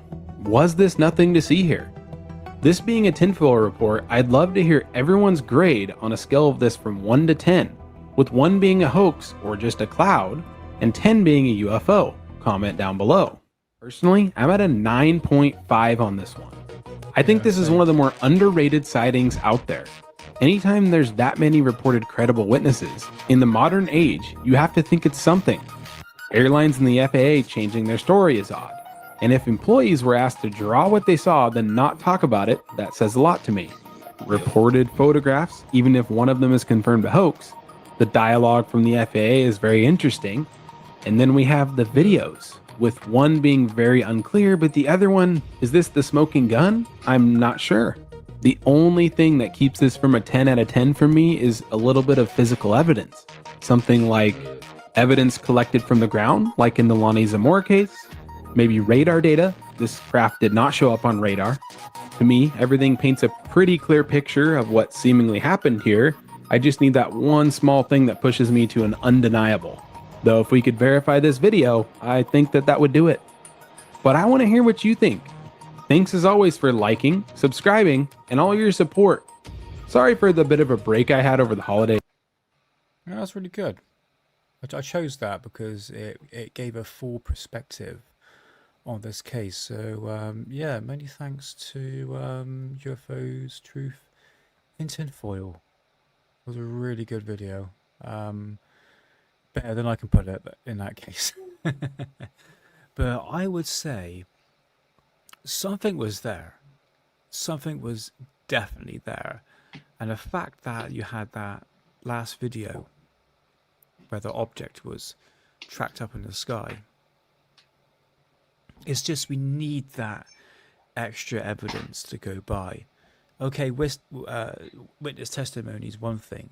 It's just that extra evidence we need. But nevertheless, like we always say, Hidden, something happened. You definitely saw something. I'm with you. Yeah. You know, everything that guy in the last video said, he's nailed it. It's like, you know, hold on, he's nailed it though. I mean, like what he said, you know, these guys are somewhat experts. How you Hello, doing, Challenge man? Music Man. Nice to see you, brother. Nice to see you. Some of these guys, they're experts. They work around planes. They know what a plane looks like, and if they're saying this isn't a plane, and when you listen to the air track, I like how he did it because he cut it up so you could hear all the different aircrafts calling in saying, "Oh, I see it. We see it." Yeah. Yeah. I think your categories. Yeah. But yeah, I would agree. It's definitely something happened. Definitely something happened. Thank you, Jamek Music Man. Much appreciated, brother. Thank you. Watching the last live stream. But yeah, maybe in time a bit of more evidence will come forward. At least a bloody photograph. But I would agree with the guy in the last video that the fact that, you know, we shouldn't really deny these photographs. You know, but you got to think where the object was seen. It was over the terminal. It wasn't in. I really do think a lot of people looked in them photographs. I don't think it was just people sitting there saying, "Oh, it's fake." You know, Yeah. I was reading about the photographs, and like we all know, there's no photographs. So how can there be photographs if there's none? Yeah, this is a problem. It's a problem. So I know when reading it that they talked about the airline pilot claiming that he took photographs, but nothing has come from him.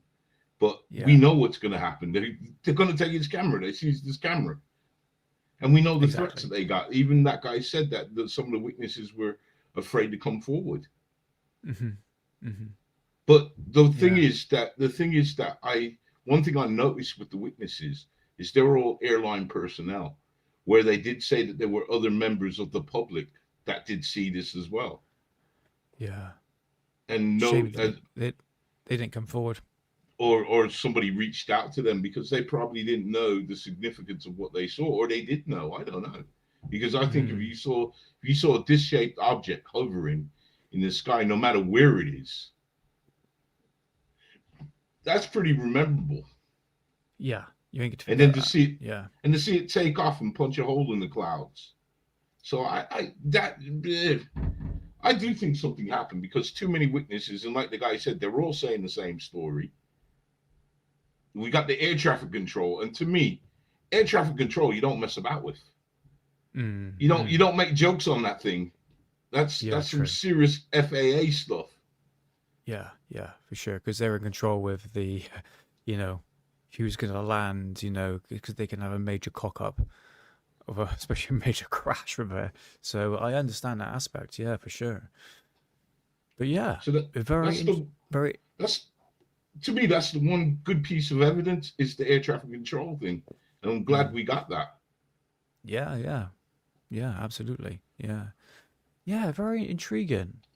A blast from the past, the one of many mysteries surrounding UFO incidences, but it's good. I like it, you know. So if you are out there and you go, "Oh, this is debunked," I don't think you've looked hard enough into this. So I hope we did at least, well, the videos we played, you know, given, you know, Well, see, both that's the sides. whole problem, though, because they throw in that picture. And see, a lot of people will say, well, if the picture's fake, the whole thing's got to be fake. But what I hope my audience understands it, but I'll reiterate that sometimes there's people in this that can sit there and say, you know what, I can make a bit of money off of this, or for whatever their reasons are. So they throw a fake picture in or a fake video in. Like what one of the who pointed that out, Moody, when he said that the object was hovering, but in that video it's moving. So you see, it's the game, and unfortunately, when you get a real case like this, there's going to be some players in the game. True, Hidden. You make a point. It is true. Yeah, you do get people that sort of insert themselves into these UFO cases because they want to make a quick buck. You know, this is it. It's got to be said. It's got to be said. Right. So, what do you guys think? On all the evidence that was shown, do you guys think this is real or fake? Yeah. What do you think? Real or fake? Yeah. I'm asking you. Oh, me? No, real. Yeah. 100% real. Yeah. But Yeah. what do people in chat think? Yeah, I'll do the one or two. One for real, two for fake. That saves the typing. Yeah. And then we'll move on to UFOs on the moon. I know. I see somebody in there talking about worms. That's cool though. That's cool. Hey, you know what? You know what though? You know what? In this game, there's no rightness and no wrongness because we as humans ain't really seen an alien. We've got depictions of one. We see movies of these things with drawings and all that, but no one's ever put an alien on display. So it could be what you want, man. You know what I mean? But so, anyways, man, you guys keep on that worm talking, and let's move on to the moon stuff. So, is there any worms on the moon? Probably is. We'll soon find out in a couple of days, isn't it? We'll soon find out what's on the moon. Well, Elon's crashed his rocket in there. I believe it crashed this morning. So, what I find very strange about this, but then again, I understand it, so I guess it's not too strange. But one thing I always thought about Elon is he's got cameras all on his rockets. So I mean, we have to wait a couple of days. Hopefully, astronomers are going to pick up where it crashed. But I think so many tons this thing hit with, so much force that it hit with, that they reckon it's going to make a new crater on the moon. So, I mean, we might find out there's worms because we'll see them coming out in the space. You know, we'll see. We'll see. What was the purpose of crashing this rocket onto the moon? Well, it's for data. They want to see basically what the moon is, what is underneath it and all that. Right. So the scientists are going to collect the data from that and see how this thing works, because it's a preparation for. So it's a really good thing to see how, because you got to remember what happens on Earth is different to how it operates on the moon or on the surface of the moon, because what is it, five times less the gravity? So how would that explosions and stuff? Because we as a local human race is planning to put a colony on the moon very soon. I mean, they've been saying that for decades, mate. They've been saying that for decades. They haven't been saying it for decades, mate. No, they have. I've heard stories. I've been hearing that since I was a kid. I've been hearing, well, right now, I want to go through all my books and magazines. No, I'm sorry. I've been hearing that for decades. I'm pretty sure the people in the chat would say that as well. Nah. They've been talking about going to Mars. And that's when people have turned around and said, but Mars is so far. Moon's right there. So, but anyways, it don't matter.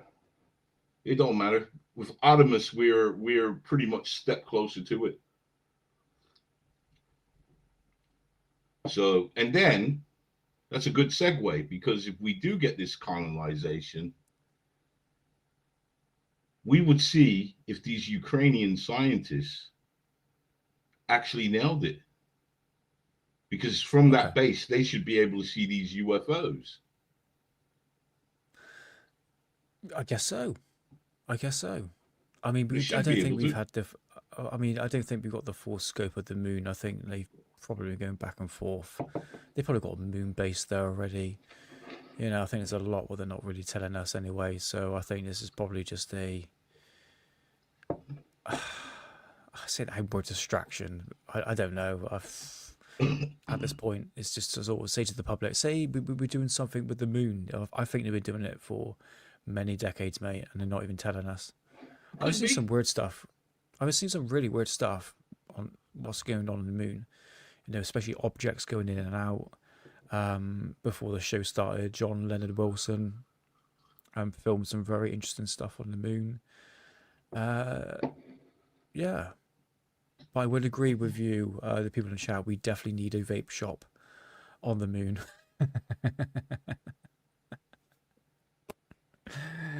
Yeah. But we'll see. See what happens and see if we're going to get the full truth. Well, you'll never get the full truth. Yeah, that's us. Yeah. I was just talking nonsense there. Sorry. Right. But what have you got, mate? Let's have a look and see what you got. Right. So UFO dynamics on the moon. I can't see the chat, so I'm going to skip through the introduction. Okay. And the analysis of the moon objects. No, hold on. Let's take a look at that. Okay, because this is telling you when it happened.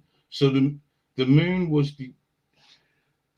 detected during the sky monitoring on September the 7th, 2025 at 11:05 UT. So at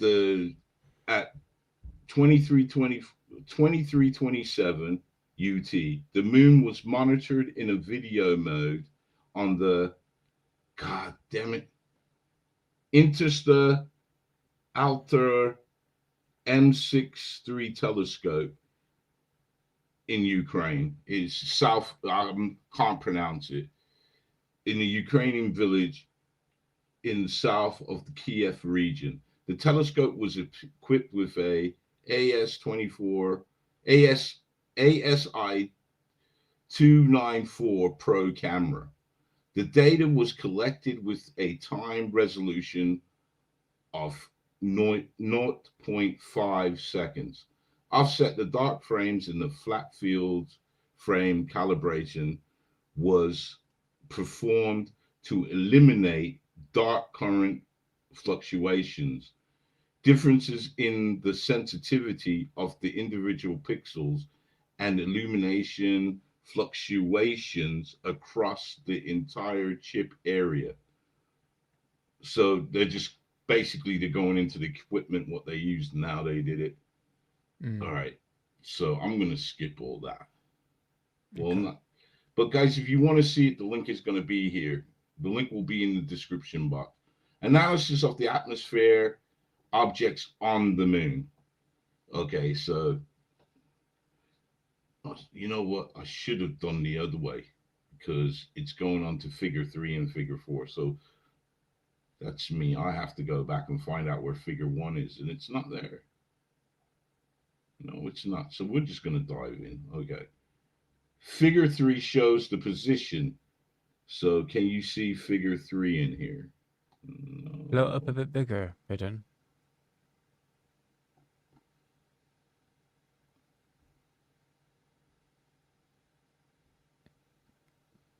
I'm looking for figure 3. Figure 3 is the one. There he is. There. Figure 3 is the position, top, middle. Observe the trajectory. Okay, let's read what they're saying. So figure 3 shows the position, top, middle, right. Then the brightness of the objects on the bottom panel over a period of 100 frames. The position of the object remains consistent and with accuracy of 1 pixel. Figure 4 shows the atmospheric UFO moving in sync with the moon.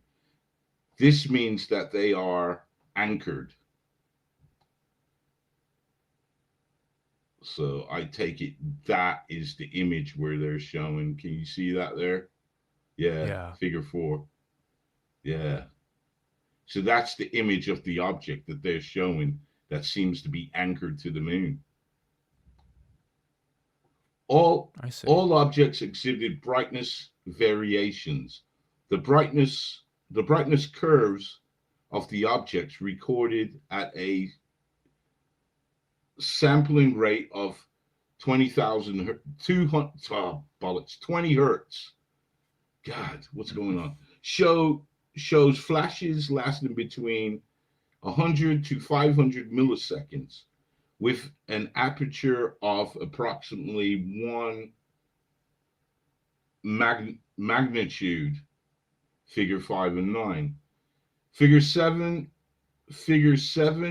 8, 9, and 9 show the brightness curve and the power spectra of the UFOs in the signal to noise ratio versus the frequencies. Coordinated systems, several harmonic and observed in the 5-second series. The Fourier spectrum of the brightness curve shows fluctuations in the intensity of the UFO at the fundamental frequencies of the harmonic overtones. It should be noted that such spectrums are characteristics of a pulse procedure. Yeah. So they're saying that they're pulsing. The light curves in figure 9 shows a significant correlation of the two objects with a confident level of 95%. This means that two UFOs hundreds of kilometers apart change their brightness synchronicity. I ain't going to be able to say that. So they were in sync with each other, changing the level of their brightness. So these are all the waves and the graphs. Yeah. See, I need Professor Dave on here. He could probably explain this. Observing UFOs, it becomes necessary to evaluate their characteristics. In particular, the size of the bright objects can be determined if they shine with reflective sunlight. For calculations, we need to know the brightness of the sky near the object and the distillation of energy in the spectrum of the sun. The generic analytic explanation of the spectrum of a clear daylight sky is given in 6. The brightness of a clear blue sky in a zenith distance of 45 DEG depends. Could that be degrees? Depends on the wavelength and the distribution of energy in the spectrum of the sun are given in 1. In particular, a clear daylight sky brightness. The solar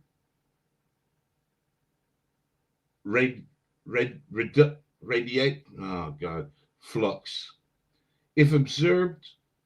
If observations are conducted at night for calculation, we can use the brightness of the moon.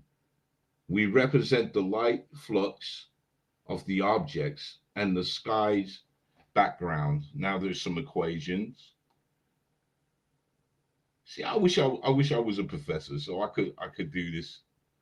We need Dave here. Here are the R sizes of the object. The R is the distance of the object, is a alabun, is a ratio of the brightness of the object to the brightness of the sky's background. And arm is the solid angle of the pixels. The brightness of the moon, which is F, it's the equations. Do we need to go through the equations? But here it goes. I'm going to go through I'm going to skip down to the bottom. The size of the object will be 440 meters. That's massive, isn't it? Mm. We obtained the value of the size. We attained the value for the size of the object of approximately 1,800 meters. In any case, we can say that the UFOs are very impressive in size. Right. Now let's go down here. Analyzation of the conventional objects on the moon. Figure 11 shows UFOs on the surface of the moon. Figure 12 shows a UFO in flight. The objects travel at a distance of 22 kilometers at a speed of 6.6 kilometers per second. Figure 13 shows the original image. Figure 14 shows the reconstructed image. Figure 15, 16 shows the two discs, continents UFOs measuring approximately 25 to 40 kilometers in distance. The disk exhibits a variations in brightness of up to 1% at the frequency of 3.4 and 6.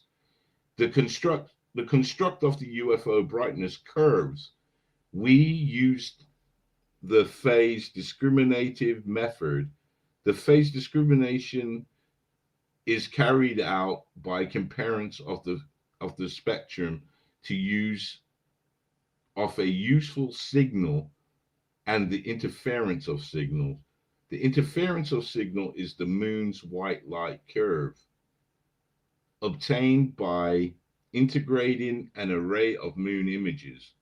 The global light curve of the moon reflects various variations in atmospheric transparency and tracking errors. Harmonic fallings with a phrase different to, oh my God. All right. After cleaning the brightness curves of the spurious harmonics, we select the subject for discrimination. Oh man, sorry, I read that wrong. I jumped the line. After cleaning the brightness of the spontaneous harmonics, we selected the. I'm still doing it. Reading the wrong lines. Harmonics is a transfer for which the signal to noise ratio exceeds a critical level. Knowing the aptitude and phases of the selected harmonics, it is possible to reconstruct the brightness curves free from noise. The original and reconstructed brightness of the UFO and their spectra are shown in figures 24 and 23. So I think we're 23 and 24. So this is their data. It makes no sense to me. Does it make sense to you? No, it doesn't. You might as well said the moon is flat. That's good enough for me. Is that the best thing you could come up with? The moon is flat. Oh. See, this is why you need a man of science to come and explain what they're saying. And it's not any of us. Is anyone science related in chat? Because I don't even see the reconstructions here, but here's the waves. Okay. Oh my God. I didn't understand any of that. I'm sorry, I didn't. Well, they're basically saying, right? Because I'm going to leave it there. All right, links in there for you science guys who know this. I might have to. What I'm going to do is run the whole thing through ChatGPT and say, talk to me like I'm a kid. You know what I mean? That's how I'm going to do it. I think it's for the best, mate. Yeah. What's that? How you doing, man? Anyways, I want to read what he said. Oh, what did he say? All right. Yeah, I saw that in another UFO channel as well. Some UFOs flying around. Yeah, that's basically it. That's basically what they're trying to say. That, but I'm sure in there they reckon there's also a base on there. Base on the moon. I'm gonna run it through ChatGPT and say, talk to me like I'm a 7-year-old and explain it that way, and it will do it for me. So I will understand what they're saying.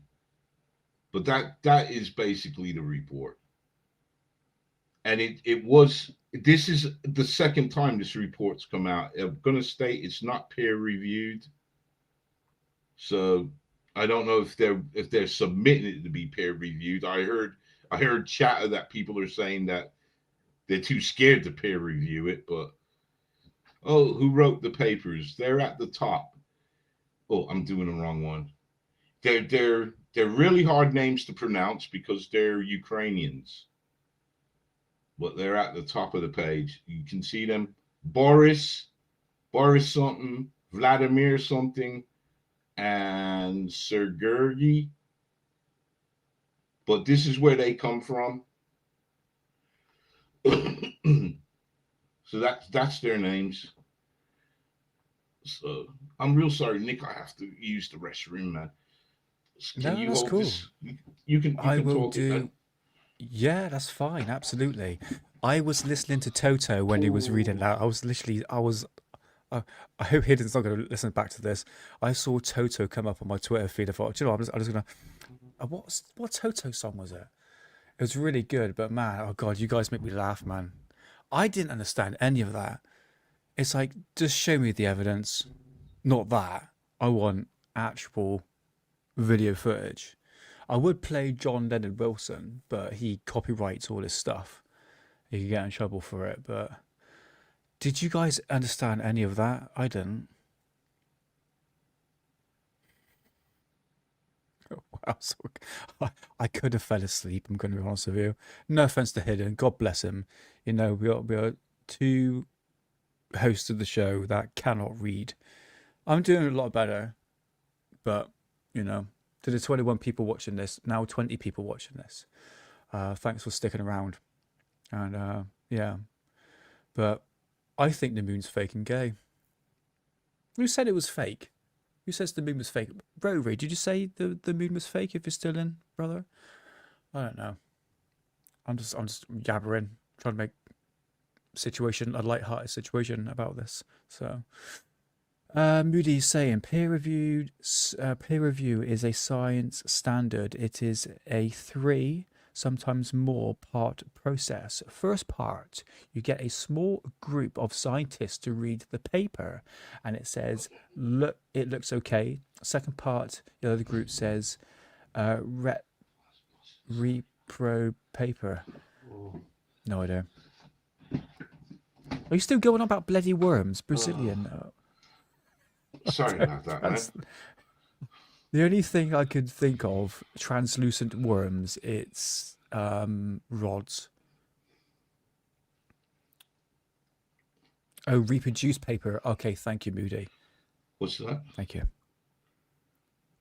How come my thing ain't moving? That's what my missus says about my thing. Oh, there it is. That's why. Yeah, peer review is the science standard. Yeah. Yeah. Because I had an interesting thing. We can talk about this now. I had an interesting paper from a group of scientists out in China when I'm still always frightened to say the word, but I'm going to say it, COVID. Because you remember back then you couldn't talk about COVID. You could say the word at all. Yeah. So, but now you can say. But there was an interesting paper. I did pass it on to Rich over at GoofOn, and it was these scientists out in China that did a study on the possibility that the COVID came from outer space, and it was a very interesting paper because they had the meteor. They said where this thing landed. It was very interesting read, a very good read. Believable? Who knows? Interested? Yeah. I passed it on to Rich. I passed it over to Rich, and he was like, "Yeah, this is all right, man. This is cool, but has it been peer reviewed?" I said, no peer reviewed. Interesting. I remember that theory going back in the day. Yeah. I've got the paper. I still got it somewhere. Still got, see a lot of things. This is. See me. I'm different. I don't get mad at James Franco. I don't get mad at the base, and I find it entertaining, and I like listening to, I like 4chan. I like some of the crap that comes out of 4chan because it's entertaining, and sometimes you just don't know. You just don't, like that guy showed when he said, what's that, the Go Fast video he showed, the government one. You got Nimitz, Gimbal, and Go Fast. I think it was Nimitz then. Because that was Freyer. He was showing, what's his name? Faber, whatever. Yeah. I can't pronounce his name. Yeah. So you see how he said that it appeared on a site before it was even released, and everybody was calling it a fake, and then it got released. This is what I mean, like with 4chan and stuff. Sometimes they tell you a tale that's probably a bit hard to swallow, but it doesn't mean it's not interesting. Like I always loved the story about the UFO base in the water. Always loved that story.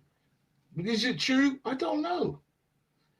He made some good points. He answered all the questions that were thrown at him, but then again, a good grifter can answer all the questions that are thrown at you.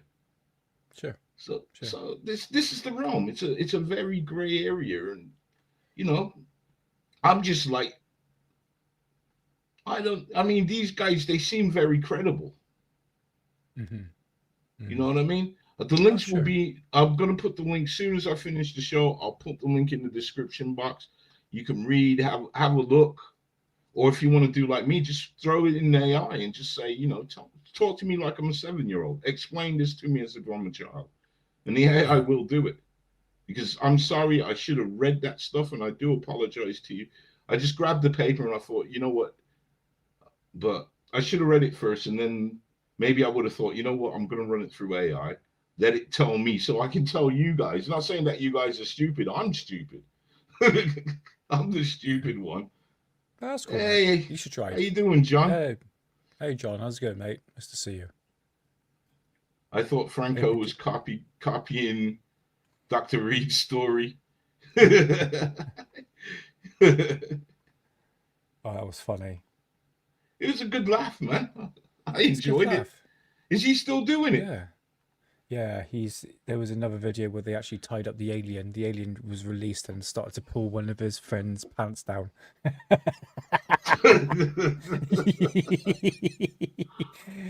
Yeah. Oh, I don't know why people are getting mad at Franco. Like we discussed this before, that when he first started talking about it, he's got aliens in his garage. You knew what was coming. You knew what was coming. Yeah, I just find too many people well, especially UFO channels, taking it so personally. It's like, man, just take a step back, relax. Have a giggle. He's just having a laugh. Yeah, he's having a laugh. He's having fun, man. Yeah, he's having fun. Yeah. No, go on. Sorry. No, they go, oh, he's doing ufology no good. I'm like, it's a state as it is anyway. Let's just have a laugh for once, He's muddying the waters. Oh, God. Is that one that they say? Did you see the footage with the alien going into the fridge? Well, it's that James Franco one. It's James Franco. No, I'll stop watching. Yeah. I've stopped watching. Oh no, it's hilarious. Oh, honestly, it's like I always look forward to it now. I really do.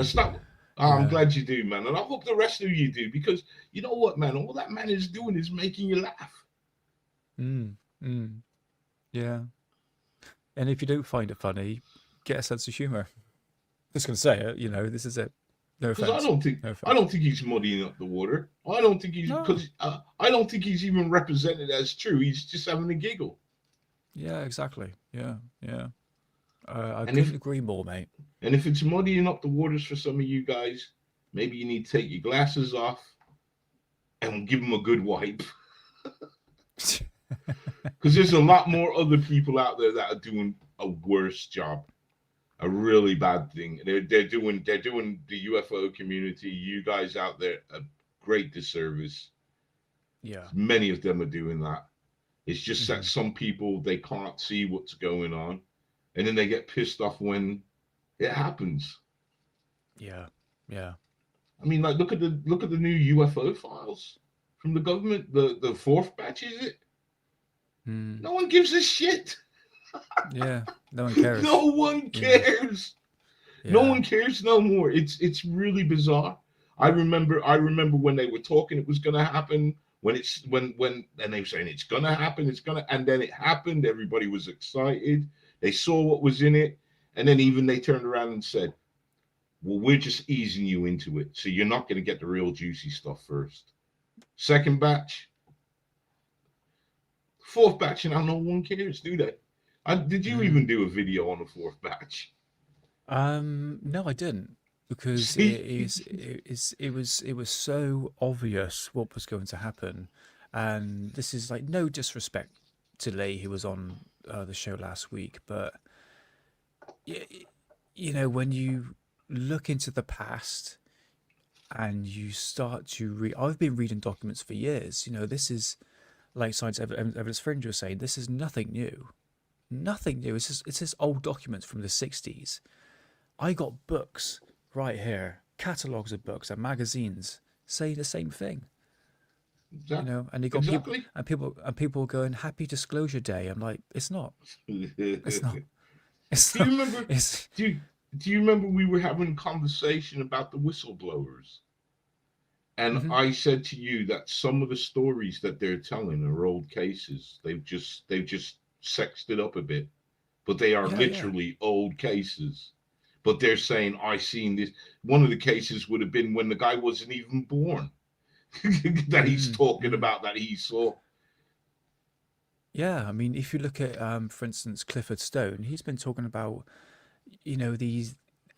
I mean, for instance, they're saying about, they got 4 different types of aliens. It's like, well, hold on a minute. If you go back decades, there are like hundreds of them. But I played a video going back, it was released like 17 years ago, that went through all the different types of aliens. Clifford Stone was talking about this decades before David Grush. So this whole idea that the fact that, they're talking about 4 types of aliens, it's like, no, that's old news, buddy. Pick up a history book.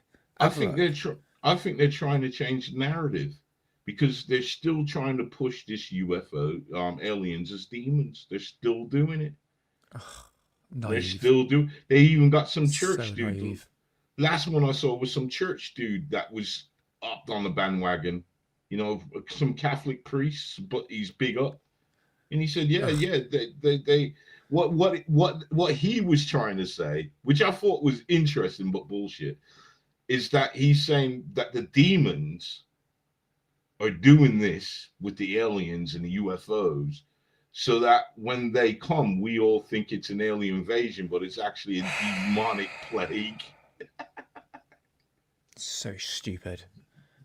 Absolutely, it's the whole conversation. It's just an absolute S show. Well, you Why know why, leave religion out of it? Because if you're Christian or bloody priest, you're gonna apply the alien narrative to your religious beliefs. You're muddying the waters here. Look at Chris Bledsoe. He's on a podcast saying, aliens are now angels. But what bloody is it? Is it bloody demons? Is it angels? If you pick up any of these books here that are dated back for 80 years, you're talking about extraterrestrials in craft. What the bloody hell is crash retrievals about? A crashed craft with beings inside of it. How is that demons? How is that angels? do research. Stop listening to these bloody idiots. I'm so sick and tired of the. I'm really sick and tired now of this demon aspect, because JD Vance said it, and he hasn't researched into ufology. He hasn't even looked into the files, for Christ's sake. The files have been brought out by Christopher Mellon, someone from the intelligence agency who is under the control of the intelligence agency. Trying to shut you down now. Oh, it just annoys me. Absolutely, it frustrates me so much. You know what though? You know what does. though? What's that? I weren't gonna do it. But you know what, Chris? Because I've seen you out there plugging your new book now. What's it called? UFO God or God? Oh, he's plugging a new book. Oh, I didn't know. I don't follow this man. But anyways, Chris, the hidden underbelly. I'm not going to include Nick, but Nick, I don't know. Do you have a message for him? Do you share my sentiments? Chris, this is a message for you. If at first you don't succeed, keep on sucking till you do succeed. Yeah. There you go, Chris. Keep on sucking, mate. Oh dear. You're such a mess. His ufology is, and it used to be so simple, but now it's just. I mean, people are entitled to their own opinions, but does it mean it's real? I think what's going down. I think two things. I think the narrative is still trying to be hijacked. You know, it went from a lot of things. You know, it went from being a threat. You remember when they were saying this was a threat? Which to somewhat I did agree to the aspect that if you have things flying in your airspace that you don't know what the hell it is. Now I'm not saying UFOs from outer space, but we could have the Chinese, we could have the Russians, we could have anybody flying in our airspace and we don't know what the hell it is. That is a problem.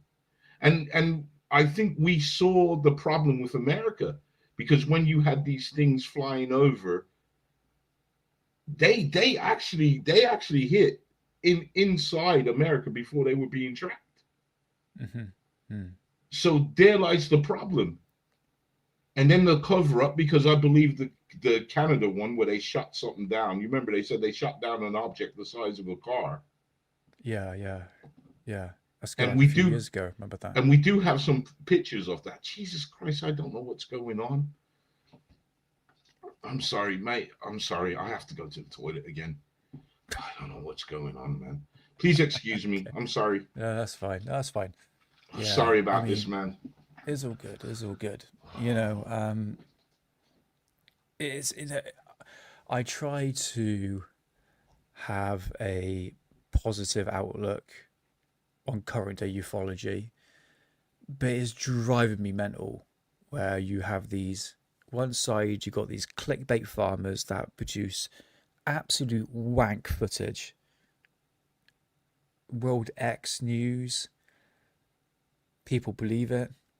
You got people like Chris Bledsoe, Lou Elizondo, twisting the narrative. I can go on and on. You've got these representatives, Anna Polina Luna, Eric Burleson, Tim Britchett, Jared Moskowitz. Oh, don't worry, the files are going to give you the evidence that we want. False hopes and promises. That was quick, mate. It is very, very tiresome now. We need the evidence, and you're not going to get it. And I don't care what anyone says. If you take like the David-like approach, take a deep breath in, take a step back, observe it, is a very clear sign that we're not going to get the evidence. It might be a slow drip disclosure, but it's not the disclosure that you think you're going to get. It's very controlled. It's a controlled disclosure. So, dream on, baby. It's not going to happen. I see. I don't know. I think. See, I don't want to disagree with you, because I agree. I do agree. But there's also a part of me that says something's going to come out. It may be released accidentally, or I don't know. But I do think something might, because I don't know. I really don't know, man. I really don't know. Ancient aliens is that credible. Yeah, if you believe in pseudoscience, then yeah, it's really credible. The thing is, that's pushing the narrative that the fact that everything's to do with aliens. It's called Ancient Aliens, you know, so it's very one-sided. It's there for entertainment purposes. That's what it is. That's what it is. But there is a but though, because again, I've been studying Mesopotamia, and I think this is where they hide. This is where they live. They get the stories from the Mesopotamians, and they run with it. And I believe that's what they done, because remember what I told Lee in the Mesopotamian belief, they believe 3 aliens came down and kicked everything off. About would you say the Mesopotamians is to do with the Anunnaki? Indeed, because there's Sumerians. I'm talking about, see, when I say Mesopotamians, I mean the whole empire of them. Because it was a massive empire. That this is my problem. We're not taught at school about them. We're told about Egyptians. We're told about the Romans, but the civilization of mankind, our consciousness, our thinking, the belief systems, the laws, how we interacted with people, that was from Mesopotamian society. Which went into biblical times Babylon, and modern times is Iraq. Sorry, because we talk about Iran all the time on like always. So yeah, but it's Iraq. So Sumer. See, there you go. It's had many names, but I'm kind of on a religious quest. So this is why I'm looking into the Mesopotamian, because they are the oldest known civilizations to keep records. Oldest. I'm not saying that they're the oldest civilization, because I believe there was others before them. But as far as them keeping records, the buck stops with them. The cradle of civilization stops with them. Okay. So interesting. Yeah. I mean, you probably want to get some like. It's when you buy these first edition books. I mean, we're going back to the 17th century, 18th century, when they kind of started to get into this sort of ancient history, and then within time you get the second editions, but you get bits and pieces written out of it. But again, we don't really know our history. We really don't know. No. I remember that story. I remember this story. This dude told me this story, and I found it very interesting. He was a teacher. I forgot what he taught, but I want to say languages, linguistics. Yeah. And he wanted to show his students the Dead Sea Scrolls. So he wrote to, I believe it was the natural, but the Sumers is older than, okay, we'll get into that. He wanted his students to see the Dead Sea Scrolls. So he wrote to the National History Museum, can I take my students here to see them, yada yada yada. They said yeah. So he was so happy. He wrote back to him and he said, oh, I can't wait, because I can read that language. What the Dead Sea Scrolls, what language the Dead Sea Scrolls is written on. He said, oh yeah, I can read this language. I wrote back to him and I said, oh sorry, you can't come. I forgot what reasons they gave him, but they said you can't come. The moment he said he could read what's on there. So what we're being told is on there may not be necessarily what is there. Right. I see. So what you said, a lot is being hidden from us, even though they put it in plain sight. Because I'm still sticking with the Sumerians, but I am going to look into the Sumers. In fact, hold on a second.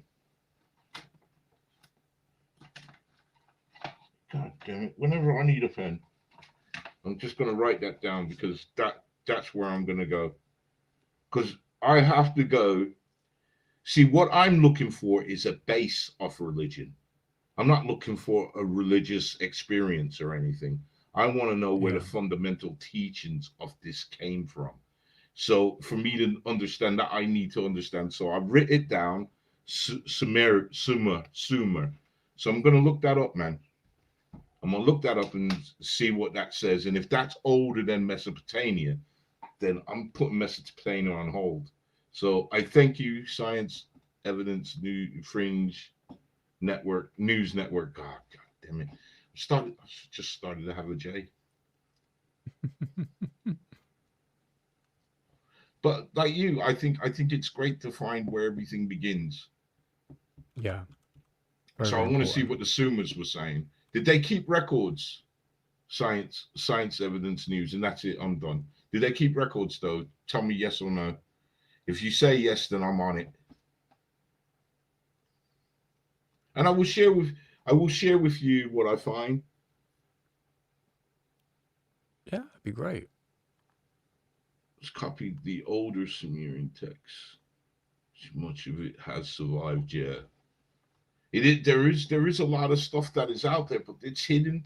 It's kind of like I was listening to that George Knapp Robert Bigelow interview, and he hinted at like he brought back the Indiana Jones movie, and you know at the end where they got the Ark of the Covenant and they were putting it in this warehouse. Yeah. But look at all the stuff that was in that warehouse. So what other stuff have they got hidden? You know? Yeah, same with like the Catholic Church. You know, they're hiding The Vatican. many. The Vatican, yeah. It's, our history. It's hidden history. That's not going to see the light of day, basically. And I do understand, because I think it will unravel everything. Unravel a lot of stuff. I mean, did you hear the story about the Vatican? They got a time machine. Did you hear that one? And they got photographs. No. And they got photographs. They went back in time to take pictures of Christ.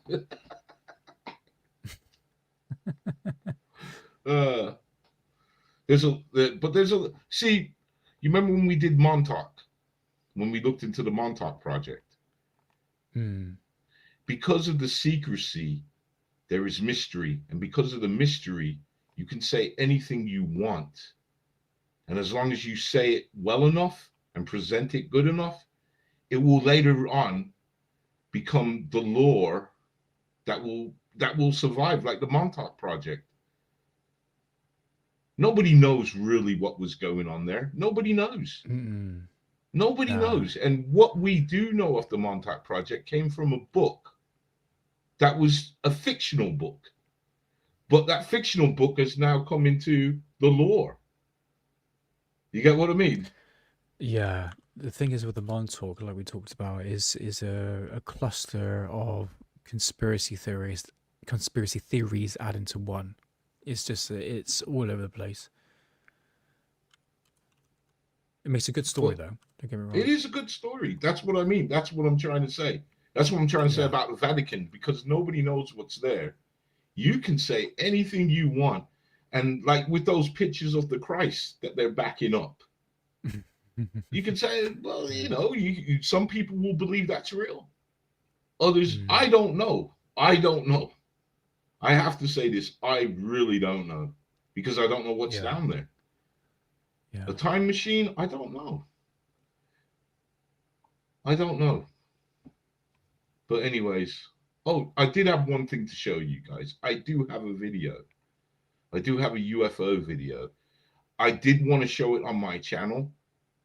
And I think videos like this now, I'm gonna have to change the way I do things. So if I do put a video up and there's no source to it, that means I really like the video. And this one provided it had no source to it. But a channel that I'm friends with, he posted it. See, certain channels, they can get away with things. I can't. I can't, because you guys, you're so, sorry, you guys are so used to the way I do things that if I just put a video up that I don't have a source to, I get it. You're going to say, where's your source? And I get that. But I found this one very interesting. And let's have a look. Let me see. And then that's it. We'll call it a night, yeah. Yeah, that's cool, mate. Yeah, no worries. Okay. Now, he put this up as a short. This is on, there it is. Now, that's not this channel's name. It's, I can't remember this channel's name because he's changed the name. But here, I'm just going to leave it there. So you got these four lights or orbs. Okay. Now, I'll just play the video. I'm not going to discuss what I thought, and we'll talk about it afterwards. Cool. Let's have a look. You turned the corner and I saw them, and like they were in like a triangle formation. Yeah. And now they're gone. Oh, fuck. I don't know. Excuse my language. What? It's okay. Whoever we send this to, I'm sorry about that. But yeah, they were there. And I got like, now they're back. See, I looked earlier and I thought I saw like an airplane. Yeah. I thought it was an airplane. And there it there's, is again. yeah, there's another one. I mean, I don't know what that is. Because you turned the corner and I saw them, and like they were in like a triangle formation. Yeah. And now they're gone. Oh, fuck. I don't know. And I got like, now they're back. See, I looked earlier and I thought I saw like an airplane. Yeah. I thought it was an airplane. And there it there's, is again. yeah, there's another one. I mean, I don't know what that is.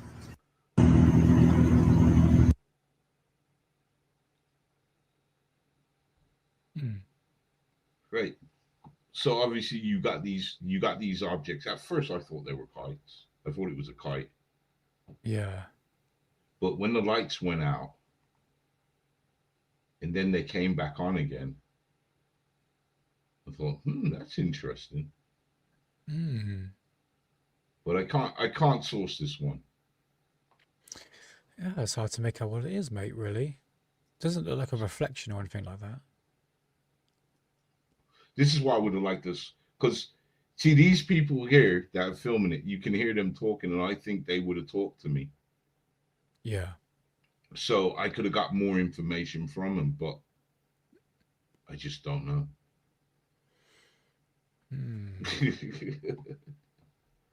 Yeah.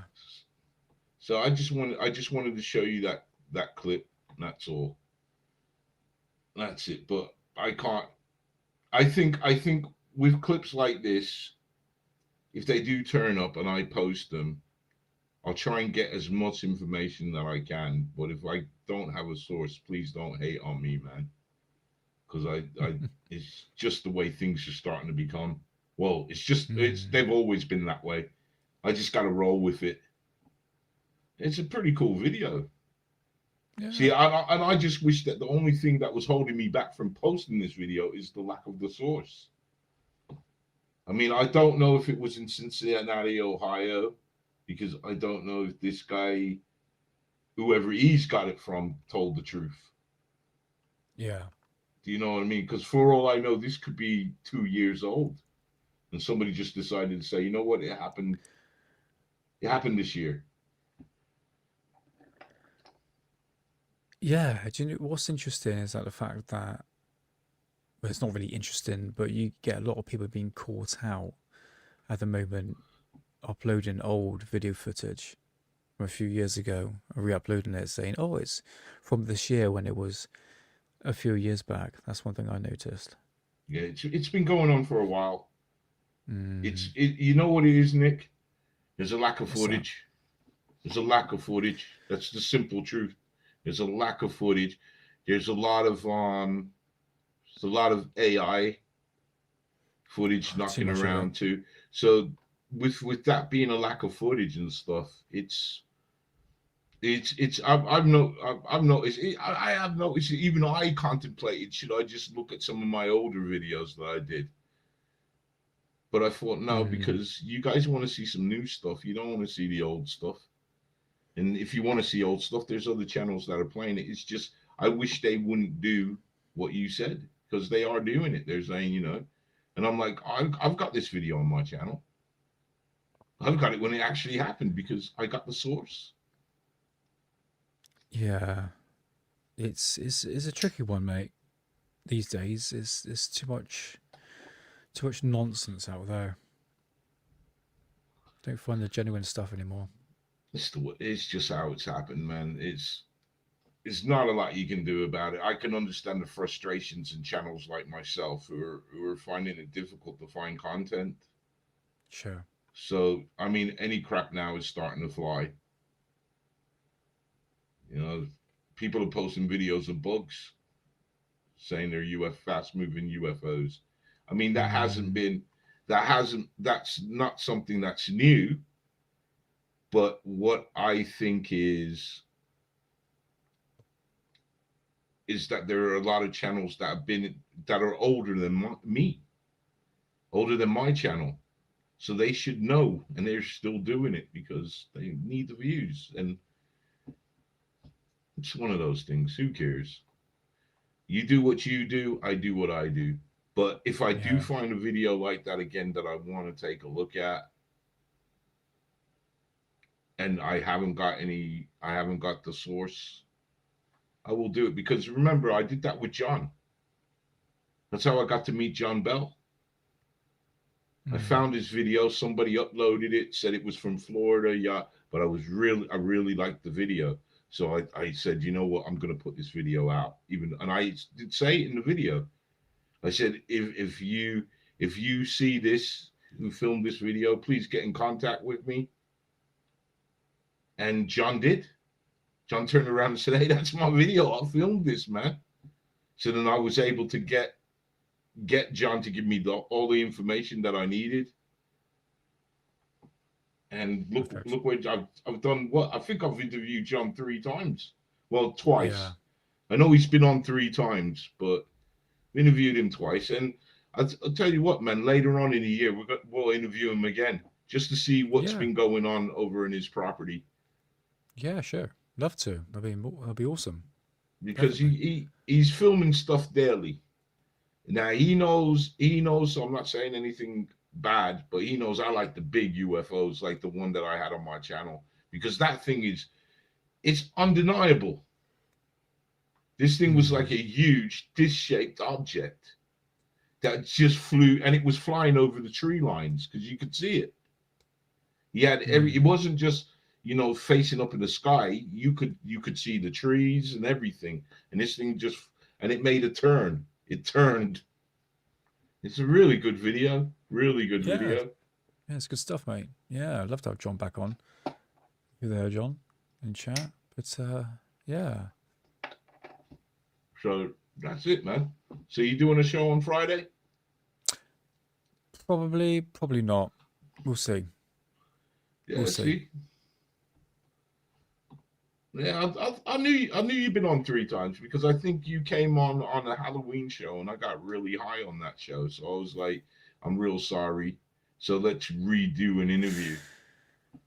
And I think there was a bunch of other people on the show as well, if I remember rightly, because I said that wasn't the right show for you. Yeah. That's how I felt, because I wanted to have a conversation, but then I got too high and we were all just having a giggle. So yeah. Yeah, we'll have you back on, John, at some point. Definitely. Yeah. So absolutely. That's it, guys. That's it. So Nick won't be here next week. I won't be here. So I'll be in Liverpool. So yeah. But you'd probably you can do a pop-up show. Well, I just might. Well, I don't know what's in the works. but if something interesting, and I will check it out first. So if we get any more scientific papers, ChatGPT is going to run it through and explain it to me like a child. And that's what I'm going to do with this paper as well. I'm going to run it through ChatGPT because I really want to know what these guys are doing, what the paper says. So, because I know a lot of chatter about it, you don't hear many scientists talking about UFOs. And these people are clearly talking about UFOs being anchored to the moon. Anchored. So I want to understand that term. Do they mean they're anchored by the gravity, or have they got a physical anchor on there? Sure. Because they might be operating like satellites, that they're going around with its gravitational field. I don't know how that would work, but I'm not a science guy. We need Professor Dave. he's too big. He would never come on my show. What I got to start doing is doing stuff about flat Earth, and it might get his attention. Anyway, but yeah, great show. And yeah, I hope people learned something from the O'Hare UFO incident from 2006. Yeah. Good stuff. Oh, John's smoking 422 now. So he can come up on the show and get stoned. Right. Well, thank you guys. And yes, sorry, that went down the wrong way. Yeah, thank you. Ohio case was really highly interesting. I haven't heard much of it, but it was, before, so it was really good to listen to all that. And the air traffic control, that's what sold me on it. All these people, all these pilots yabbering. Did you see that? Did you see that? Yeah. So thank you so much for tuning into that. Sorry about my butchery off that scientific paper, but hey, that's what happens when you give an idiot matches. They're going to burn down the house. So on that note, until next time, stay blessed and keep safe, guys. Cheers, everyone. See you soon. Adios. Adios. See, this thing is always slow. See, I've hit it like 3 times.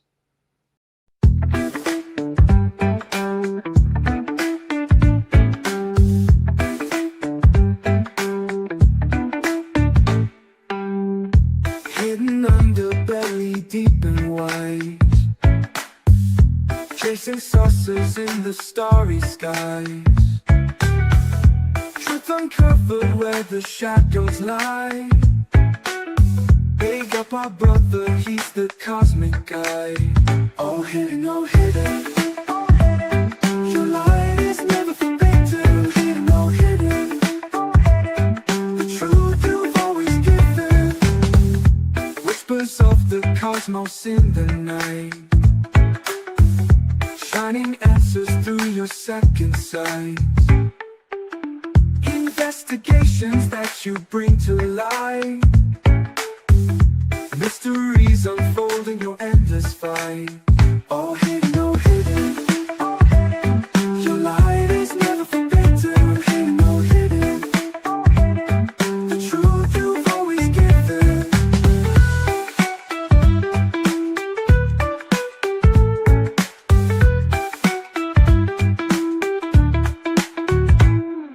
Saucer trails and cosmic tales. Through the static you prevail. Hidden brother on the case, bringing truth to every space.